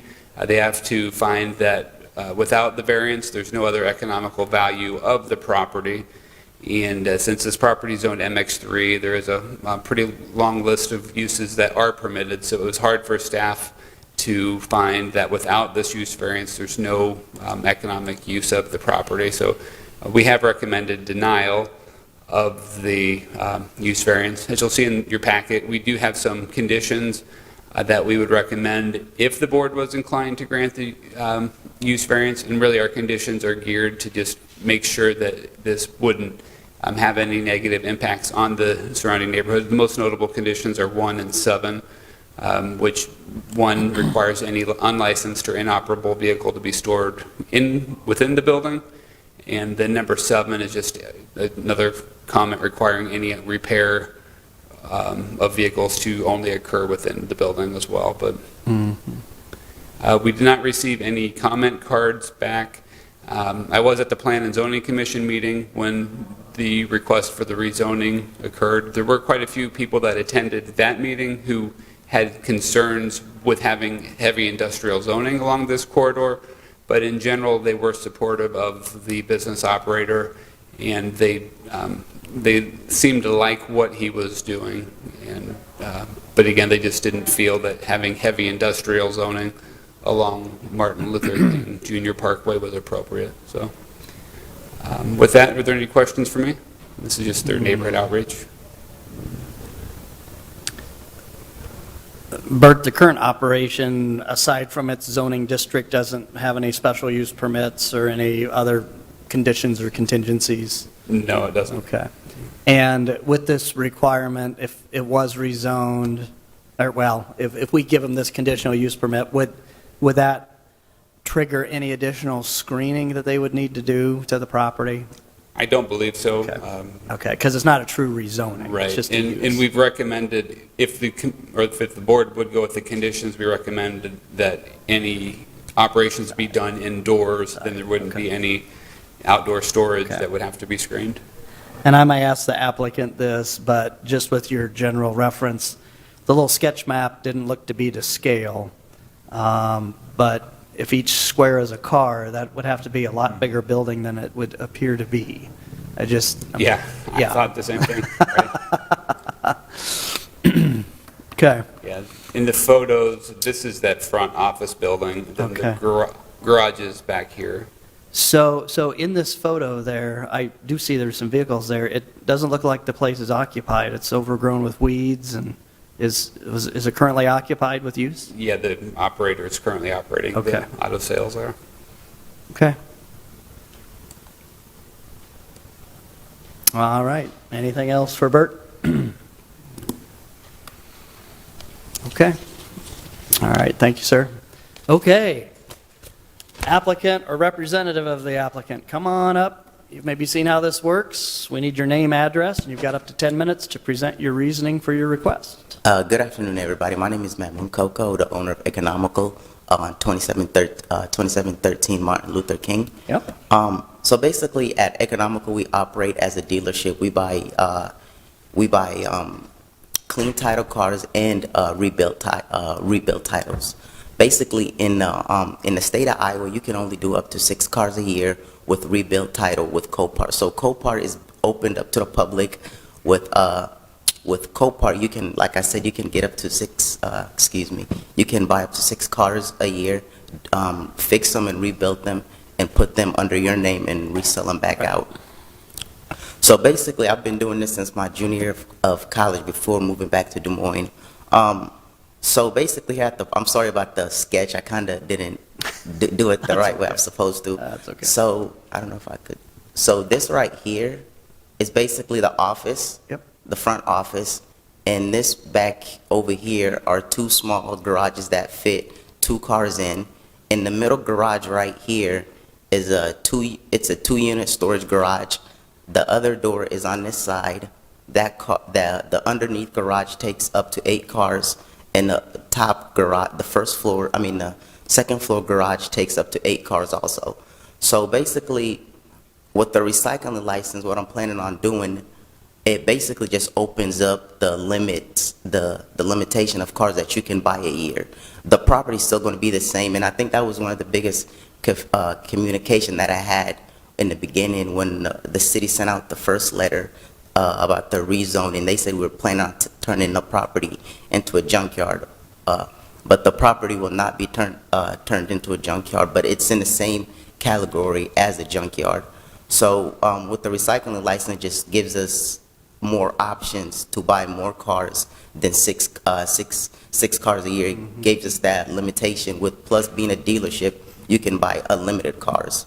So when we buy these cars from Copart, we usually been taking them straight to the body shop on 6th Avenue, getting the body work done, then bring the cars back to the lot, do brake changes, oil changing, make sure like there's no issues. Then after that, we'll usually drive the car up to Huxley to get it inspected by the police department at Huxley. So the car basically has to pass all the everything on the list that the vehicle is safe for driving. Then after that, we'll usually bring it back to the lot and take it downtown to register and come back out and resell it. Okay, so is that your presentation? Yeah. Okay, all right, so you ready for some questions? Mm-hmm. Okay, questions for the applicant? Will you be storing most of your cars on gravel? Can you repeat that, sir? Will you be storing most of your vehicles on gravel? No, most of the vehicles. That's all cement back there? Huh? He wouldn't be allowed to store his cars on gravel. Okay. Yeah. Are you concerned about outdoor storage or? Yes. Yeah. That was my question. Yeah. I didn't mean to interrupt you on that, Tom. That's all right, no. But as No far problem. as surfacing, that's a whole different thing. No, not about storage, because he's talking about rebuildables and things Right. like that. And those cars can sometimes leak oil. Yep. Become an environmental problem. Yes. And trying to figure out how you're going to remediate with that. The storages we're planning on straight after we get them from Copart. We usually take them straight to the body shop. When we bring the car back to the lot, the cars are actually ready to go back on sale once we get the inspection, but they will be parked in the back inside of those garages. We usually started putting all the cars in the back because lately we've been having issues with Cadillac converters being cut off of vehicles. So, and that's one of the biggest problems that we have right now. So we're working on putting up a 12-foot fence in the back, just blocking everything. Talk to the city before you do anything. Yeah, before that. 12 would keep them out. But Yeah. I'm not sure how high you can go. Mhm. Other questions? So I've never wanted to buy, sell, or trade more than 6 cars a year, so I don't fully understand all the regulations. But right now at that facility, you guys are licensed as a used car dealer, correct? As a used car, yes, sir. So you can, in essence, buy, sell, or trade as many titles a year as you want under your dealership license and under the city of Des Moines as a used car dealer now, right? Yes. And you probably do some repair to those used cars now, correct? Yes. Okay. But what you want to do is basically buy salvage, junk, rebuild titles? Is that what I'm... Basically rebuild titles. Like, I'm already doing that, but I'm only... You're limited. I'm limited to 6. Okay. And then if you want to do more than that, DOT says, hey, you got to Yeah. get local zoning. You have to have a recycling. You have to be a dealership and have a recycling license to do more. So since you can already, corner the used car resale market almost the way it is, Is this a special niche that you feel like you'd just be more profitable at, or something to that degree? It's just, I'll just be more profitable with that right now, especially with the expenses of vehicles right now also. That's the biggest conflict that I'm running into. Okay, and your building does look pretty small in size to take vehicles and do that kind of intensive repair. You know, staff is not supportive, but they've said if we're inclined to approve this, it should be indoors only. Are you going to have enough elbow room to do all of this? Yeah, but like the only like the body shop basically won't be done at the property at all. Okay. Yeah, no, the body shop will not be done here at all. Okay. The body work will be done somewhere else, but the vehicles will be transferred to I got it. Yeah, Okay. so the only time that we're using the garages in the back is just to store the vehicles once we bring them back, because we're still working on some stuff around the lot, so. Okay, I got you. Okay, any other questions? Yeah, yeah. Okay, all right, good presentation, thank you. Thank you, guys. Okay, we got a huge audience left here. So, anybody here to speak in support of the applicant? Seeing none, anybody in opposition to the applicant? Anybody in neutrality? Any further, or any comment from zoning enforcement officer? Looks like potentially.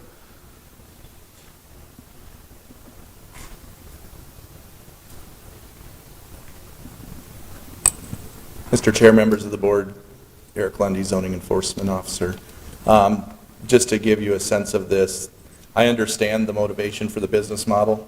The co-parts of Connecticut are the recyclers. They're the ones that get the unlimited vehicles. They are considered junk and salvage. Our code is set up to recognize intensities of more than 6 vehicles as junk and salvage yard. We have an enormous problem with storage of inoperables outside of locations that are allowed by zoning within this community. So, in fact, that probably is a dominant percentage of our enforcement is probably related to junk and salvage vehicle storage illegally around the city.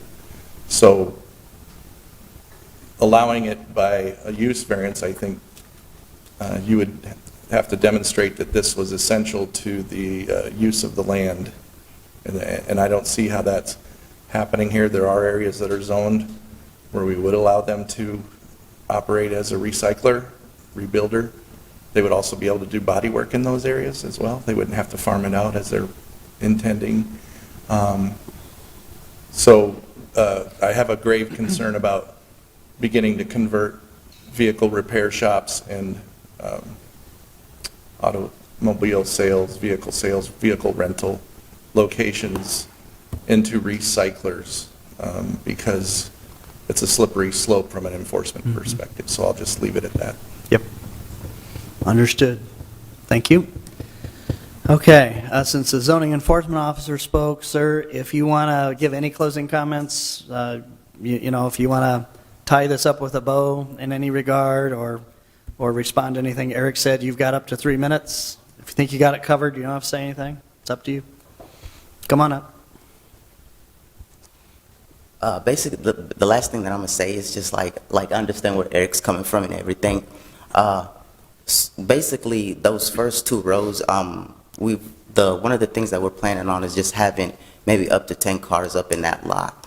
But at the same time, it's like we're not planning on storing, like, you know, having no junk around or nothing big, because basically it's a family neighborhood. That's one of the biggest problems that we ran into. And one of the biggest things that actually threw everybody off was they thought we were going to turn it into a recycling junkyard area, but know that just the variance would just allow us to buy more cars than six cars and fix them up at the body shop, then transport them back and put them back out on the lot. So that's it. Okay, great, thank you.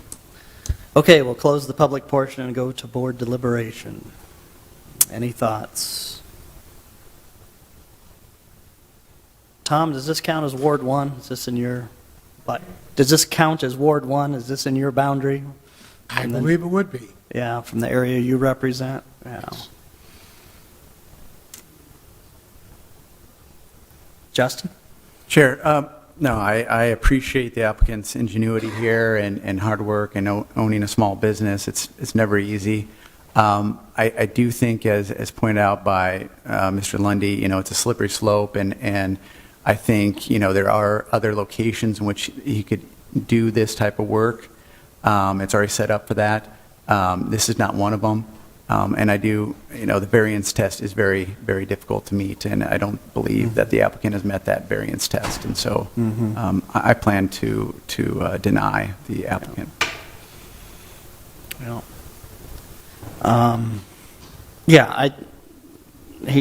I can tell he works hard and he's doing his best here. That's not the only consideration that we have to make, though. I think it's important to look that this was proposed for rezoning to allow him to do exactly what he's talking to us about, and that was denied. And there's the opportunity to have council even say, nope, we don't agree with P&Z, and approve the rezoning, and that hasn't occurred. So I try to use that not necessarily as a final decision, but certainly a little bit of a bellwether. There's been reviews by other people, appointed and elected, that said, no, this doesn't really fit. So even if we wanted to make it fit, if we even wanted to try to make it fit, the staff would say, oh my gosh, we'd need at least 17 conditions here to try to give us enough oversight here.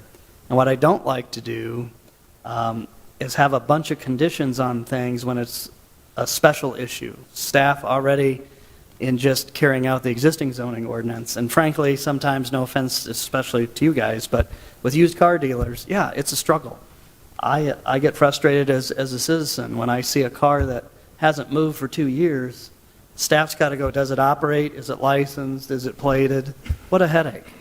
And I know these guys will probably try to do it correctly, but if we give this use variance, it runs with the property as well. Is that correct, Gary? If we give a use variance here, it runs with the property. It's not just a use variance for him. Is that correct? Yeah, I think that's correct. Yeah, so I'd have a concern that while he might try to do it the best that he can, somebody else may not.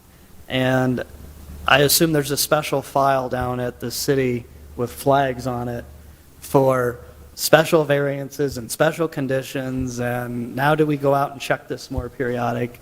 I think it makes things more difficult, and it runs against what the intent is in the zoning ordinance from square one.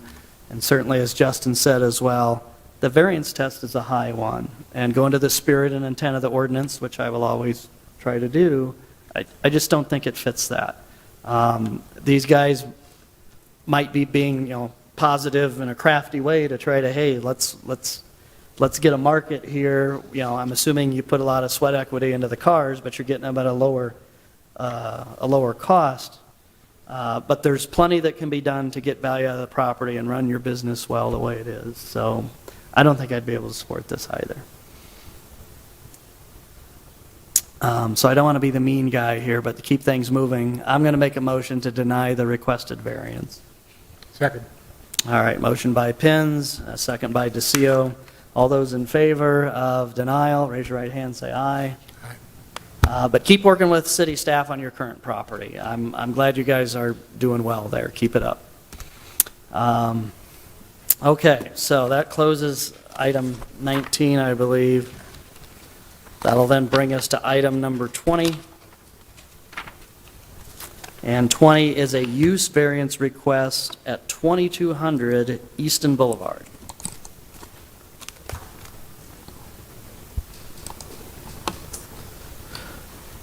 Chair, members of the board, the proposal is to expand a commercial use to the property to include vehicle maintenance repair minor. The applicant currently has a use variance that allows the tire repair, but would like to include brake repair and oil changes in addition to that tire repair. And so previously, under the previous docket number, it was variance to the use permit in the R160 district, and that was in June of 2018. So today, the appeal is use variance of the uses permitted in the N3A neighborhood district for vehicle maintenance, repair, minor use, as well as the currently allowed office use, retail use, and tire shop business. Here is the layout of the property as it is on the north side of Easton Boulevard.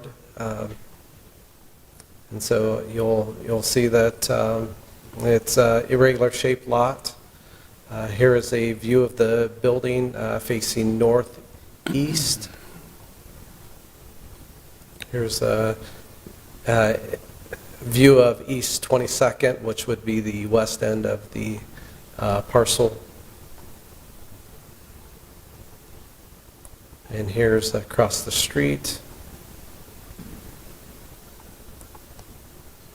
And a closer end, so you can see along the front of the property. And you can see the parking that is alongside the building to the west. And then there's also parking that is on the very end to the east. This is a shot of the sidewalk. And here is the existing site plan that is on file. And so the cars that are behind the actual site plan along the front are not accurate to the parking situation.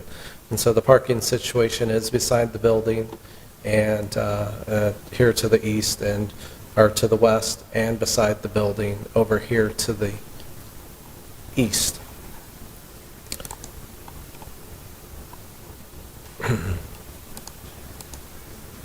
So the property is approximately 10,500 square feet. It is a smaller property.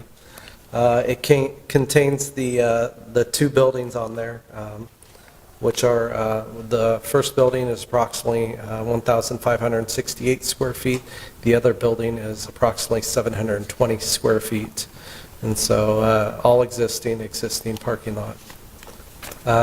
There is some history that is in the packet that are relative to the history of this property coming in front of us to the Planning and Zoning Commission for rezoning, as well as coming to the board for variances pertaining to the use.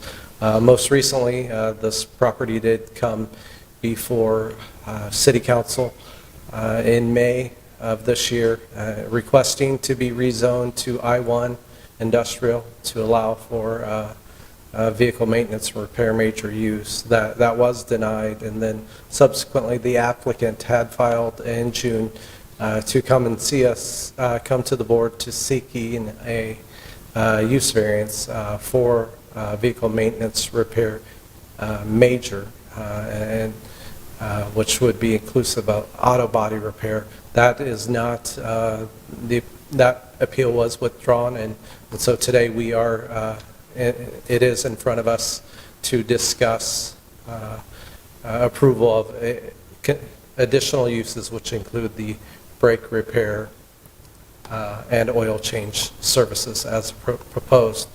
And so the typical criteria for granting a variance includes the hardship test. And so as part of that, staff reviewed that criteria and determined that it would not be, this would not be an appropriate location to grant the vehicle maintenance repair minor use to include the brake repair and oil change service. The size of the site and the close proximity of residential uses it certainly could have the potential to alter the essential character of the locality of the land in question. Further, the appellant has not demonstrated an unnecessary hardship. The plight of the owner is, or that the plight of the owner is not due to unique circumstances not of the owner's own making, which must relate specifically to the land in question and not to general conditions in the neighborhood. And so the subject property can continue the tire repair use in accordance with the previous docket number, ZON 2018-120, so long as the use does not lapse for a period of 6 months or longer. Therefore, staff has once again recommended denial of the requested use variance. And we do have, here's the consent map. We did receive one neighbor that did provide a comment card in support of, as well as other applicants, or other folks who, another folk who did, oh, that's, sorry, that would be Angel, the applicant, also provided comment card. And here are a few more. Accent neighborhood will follow the recommendation of the city. And then Fairmont Park Neighborhood Association president voted in opposition, or presented comment card in opposition to the request. And here's another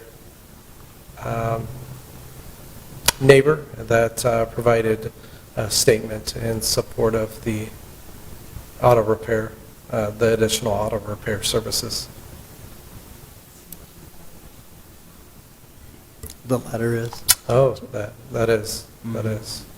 Thank you.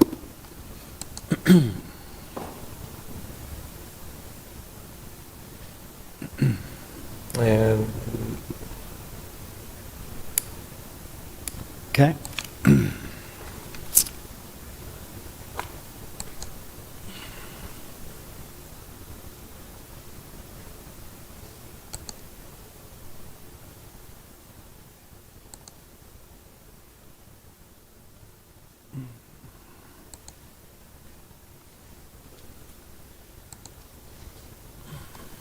And that concludes my presentation.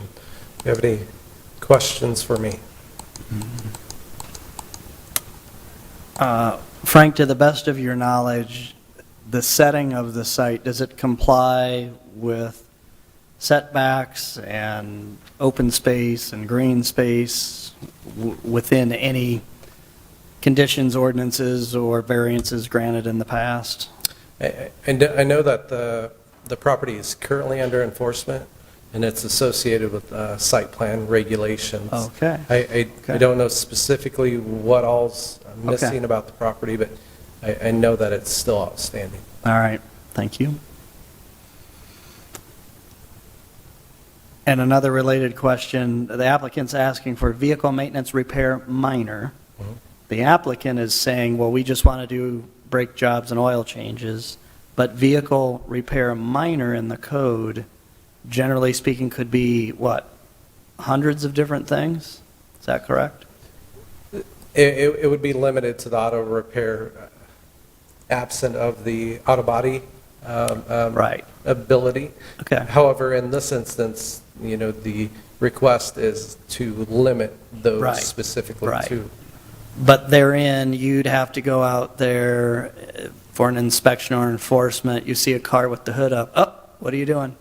Oh, we're replacing the radiator. Well, you can't do that. You can only do brake jobs and oil changes, right? That'd be correct. You could potentially get into enforcement situations where, other work is being done at the site that is not consistent, but yet, generally speaking, it could have been allowed if it was a vehicle maintenance repair minor use for normal zoning. That is correct. Okay. So it would lead to a number of special conditions, once again, that are then open toward review and monitoring and enforcement if need be, right? Correct. Okay. All right, thank you. Any other questions? Okay. All right, so applicant or representative of the applicant. You've got up to 10 minutes to present your appeal, and we just need your name and address to start off. Good evening. Welcome. My name is Angel Groff. Address is 2200 Eastern Boulevard.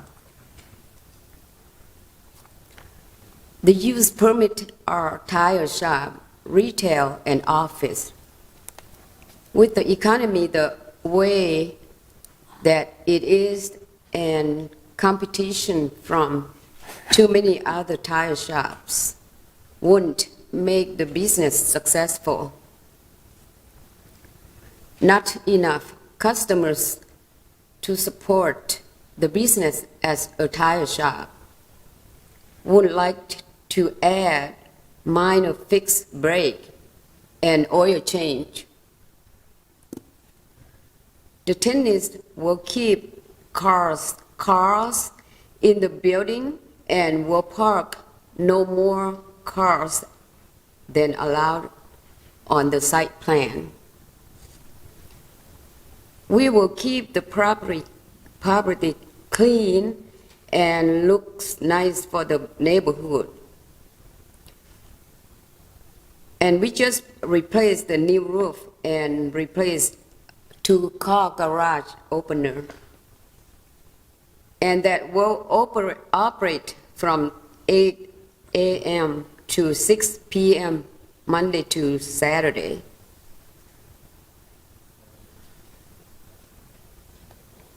We went to talk to the neighbor around, and they were happy for us to have minor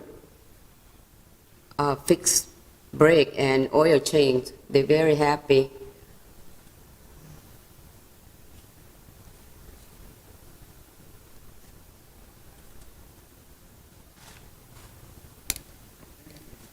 Okay. Thank you so much. All right, that's your presentation. Okay. Can we ask you a few questions? That be okay? Any question? Justin, do you have any questions for the applicant?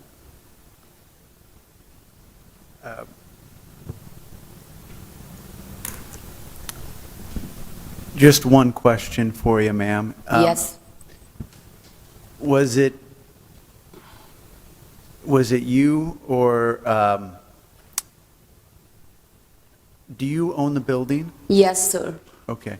And then do you run the business inside the building? I rented to tenants. Okay. So was it another tenant that wanted the vehicle maintenance and repair major? Or is it this? Minor.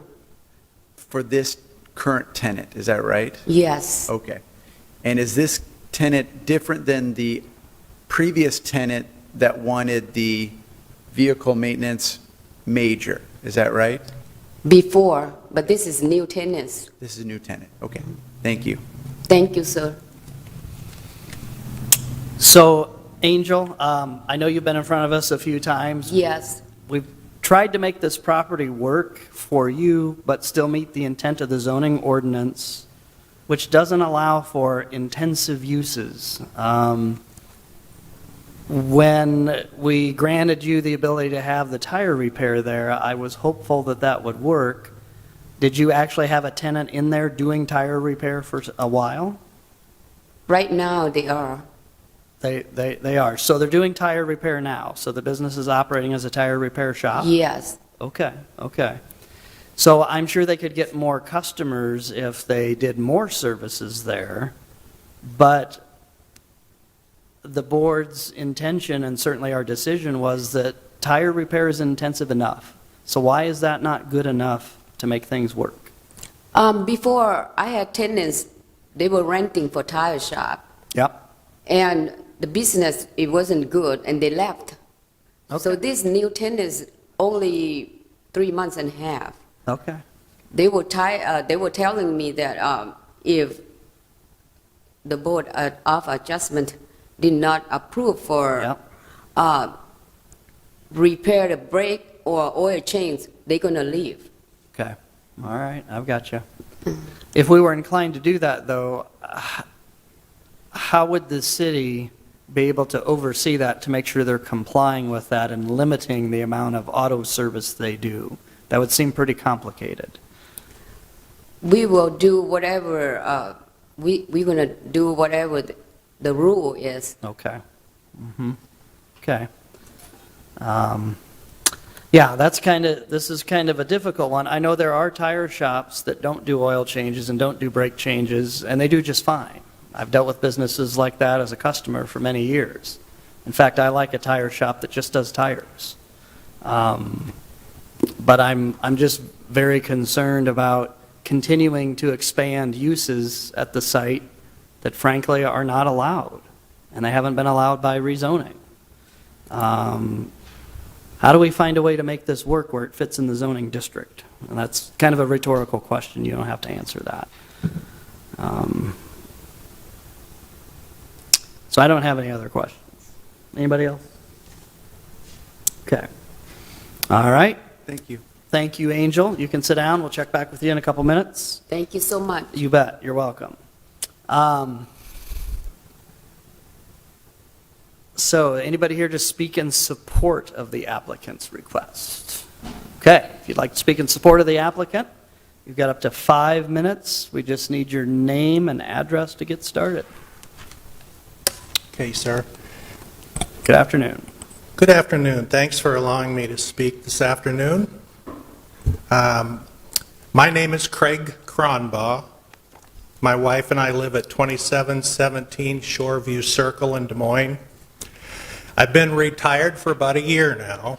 I live next door to Angel. I was the director of the Legislative Information Office at the Capitol. Had 24 years there. I just want to say that in a situation such as this, I believe that character is extremely important. Angel has been our neighbor for 7 years. She has always been kind and thoughtful. She is dedicated to her community and is a tireless volunteer for her church, Team Jesus of Iowa. I believe her purpose in life has always been to help others, and she's a great neighbor. But getting back to the issue at hand, and I understand, Mr. Chairman, what you were talking about, the considerations you had, the concerns you had, but it seems to me that just operating a small retail tire and repair tire shop alone under the current zoning would be unsuccessful, and seems to be unsuccessful due to competition among the larger tire retail places, the outlets that are in this city, Tires Plus, places like that. However, by adding the service of auto brake repair and oil changes would, I believe, provide a valuable service to customers in the area. Angel's shop building would become profitable for her tenants. And I genuinely believe that Angel will continue to maintain the building and curb appeal of this business property. Thank you. Thank you for coming down today. I know you spent some time here hanging out with us. So. Yeah, 12:30. You must be a good neighbor. She's the greatest. Thank you, sir. Anybody else to speak in support?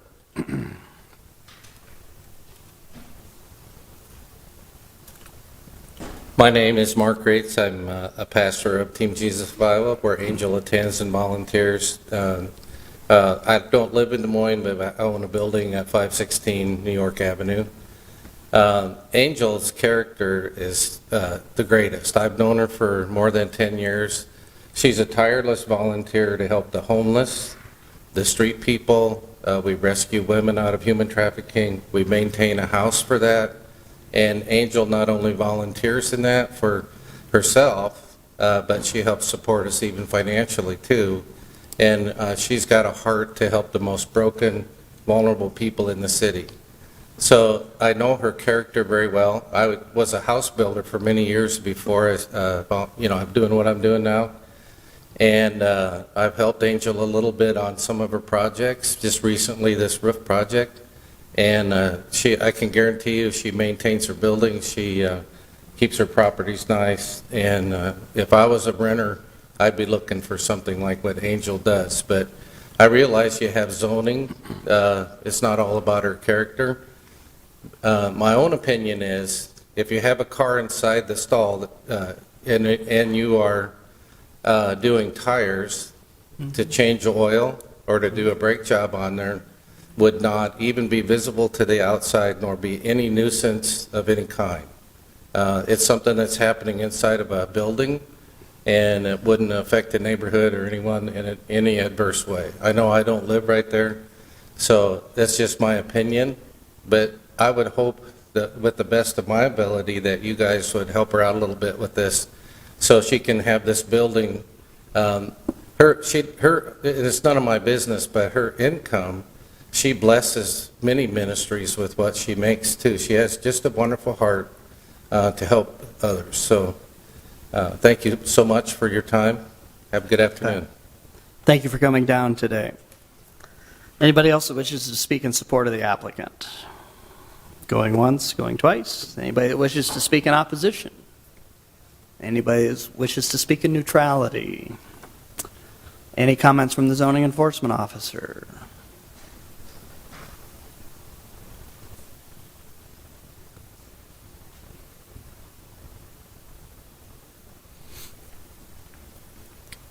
Mr. Chair, members of the board, Eric Lundy, zoning enforcement officer. We do have pending enforcement on this that's on stay while it's gone through a rezoning application and now the use variance application. We have the ability to enforce or mitigate with a court order on this property. I think the biggest challenge with this property is keeping a responsible tenant that's going to fit within the constraints of the site plan, the capacity that the site holds, which is very limited. If the board is looking at modifying conditions on a use variance, because if this is denied, she will still have the ability to operate under the previous. That if the board is looking at making modifications, I think they should think in terms of the capacity of the site and what's appropriate from that standpoint. One thing I should point out is with tire sales and repair, you do have the dilemma that many of these locations face, which is how to deal with waste tires, and that if they're responsible with removing, yes, if they're responsible with removing them, you know, they usually do all right from an enforcement perspective. Yep. If you get a tenant that's not, then it becomes something that falls into the radar of my inspectors. So, so again, because of the size of this site and the capacity it can have, you know, what is done on here is magnified. And so I would say take into account the limitations of the site in terms of how that will impact the surrounding property. Thank you, Eric. Do you have any questions?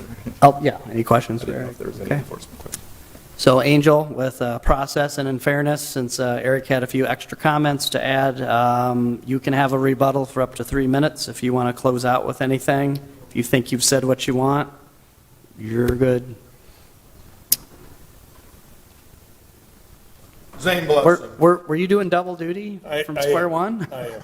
Actually, I came with her back, I think twice, once on a video back in COVID, and then one time last. So if you don't mind, Zane Blossom, an attorney, and I'm at 1200 Valley West Drive, Suite 606, West Des Moines, for the record. I think Mr. Lindy really kind of pointed out this problem is, this area is problematic for a lot of things. It is very small. I think it used to be like a small garage at one time. I'm actually surprised the board, and this is prior to me, granted a tire shop. Just like you said, I mean, there's always, I haven't seen a tire shop, a small one, that did not have lots of tires stacked around, and I can't believe they get by with the violations. The community, and I think, and I was trying to keep track, but I think it was like 6-1 in favor of a small automotive shop over in conjunction. And it makes sense if you look at the geographics, the makeup of this community in the round area. This isn't West Des Moines, this isn't Waukee, this isn't Ankeny. These are more blue-collar homes with older vehicles. And where do they take their cars to get fixed? This would be a perfect little spot for it. But back to the real thing is the hardship. Angel did not address the fact that since 2018, when it was granted, she lost a tenant at that time. She's going through at least 2, if not 3 other tenants. They come in, they try the tire shops, they don't succeed.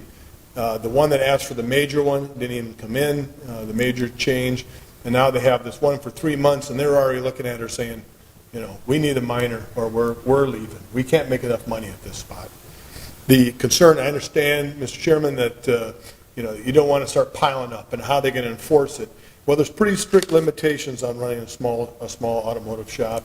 You can only have 3 cars per bay. I think this has 2 bays, 6 cars. They got limited parking. It's going to be obvious if they're going over it. It's going to be obvious if cars aren't registered. It's going to be obvious that they're violating the rules. And I think the inspector in that area has gone by it quite a bit and really hasn't lodged a lot of complaints. I guess to me it'd make more economic sense to allow the small automotive repair. And so I think she has demonstrated by the number of tenants it has been an economic hardship. I don't know really the difference between a small automotive shop and a tire shop, how they're run. I don't think they're substantially different, but again, I'm not the one to judge that. And lastly, I think it's a better use in the community. So with that, excuse me. With that, thank you for your time, and again, all your donated time. Okay, thank you, Zane. Any questions? Nope. Thanks. You're good. You're good to Thanks. close it out. All right, thank you. Okay, we'll close the public portion and go to board deliberation. Anybody have any initial thoughts?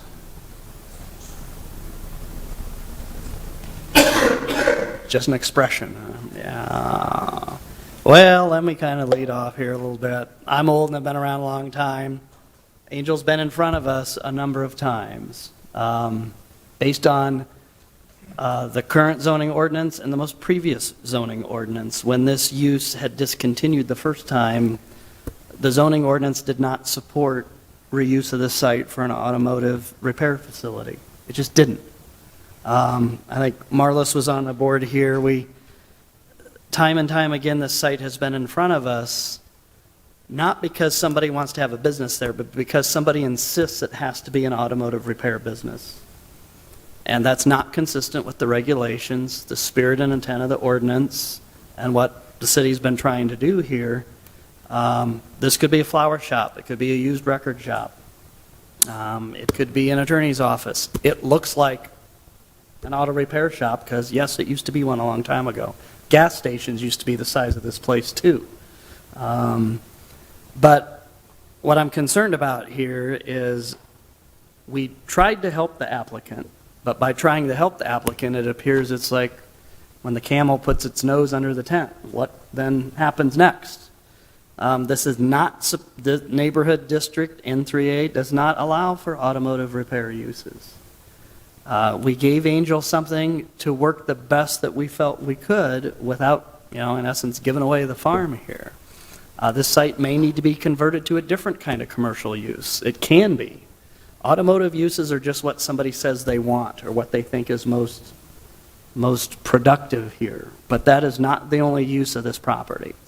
And if a tire dealer moves in and nobody knows who they are, well, that's marketing. If this was Flats Tire Center East, if this had been 3-4 years ago, probably would have done a great business. Joe Woolsey did fine at East 18th and Hubble. Earl's Whitewall did fine at 303 Scott. They didn't do any of this. They just put tires on cars, and they had a good reputation. So one of them passed away, and one's going to get turned into a tavern. So I'm disappointed this keeps coming up because the council, the Plan and Zoning Commission, and this board have been very clear in the past that uses that are not congruent with the ordinance and the character intent of the neighborhood are not allowed. So we gave her a chance to run a tire shop. If that doesn't work, I'm not interested in supporting anything else. Chair? Yep. I don't question her good character or that Sure, she's a good sure. neighbor. I bet she's a great neighbor, and I do think that when you look at the variance test and when you look at number one, it says cannot yield a reasonable return from any use. Mhm. It goes to your point about it could be a flower shop, a law firm, or you just go down the list of what it could be. So I'm inclined to deny the variance. Okay. Would that be a motion? I will make a motion today denying the variance based on not meeting the variance test, the criteria, particularly number one, that it can't yield a reasonable return, and that the applicant has failed to demonstrate that it cannot yield a reasonable return for any use permitted by the regulations. I will second it. I actually think Tom gave a second earlier, right? I don't know if you want to jump on it, but, okay, I'm going to give it to Tom. I heard it from him first. So, all right, so a motion by Justin, second by Tom. All those in favor of denying the requested use variance, raise your right hand, say aye. Aye. All right, motion carries 5-0. Staff, I'd encourage you to work with Angel on her current allowances there and any time periods for those, because could that expire? No, it's still valid. Okay, good, good. Okay. Decision and orders will be issued for all cases by about this time next week. So otherwise, this concludes our agenda items for this hearing. For any existing business, if you were here last month, the minutes were sent out. If anybody has any corrections, comment on those. If not, would there be a motion to approve the minutes? Moved by Tom, second by Rhonda. All those in favor who were here last month, say aye. Aye. All right, that motion carries 5-0. Any other business we need to tend to, Frank? Just did minutes, but that's okay. It's late in the day. We need protein or sugar. All right, so if no other business, this hearing is formally adjourned.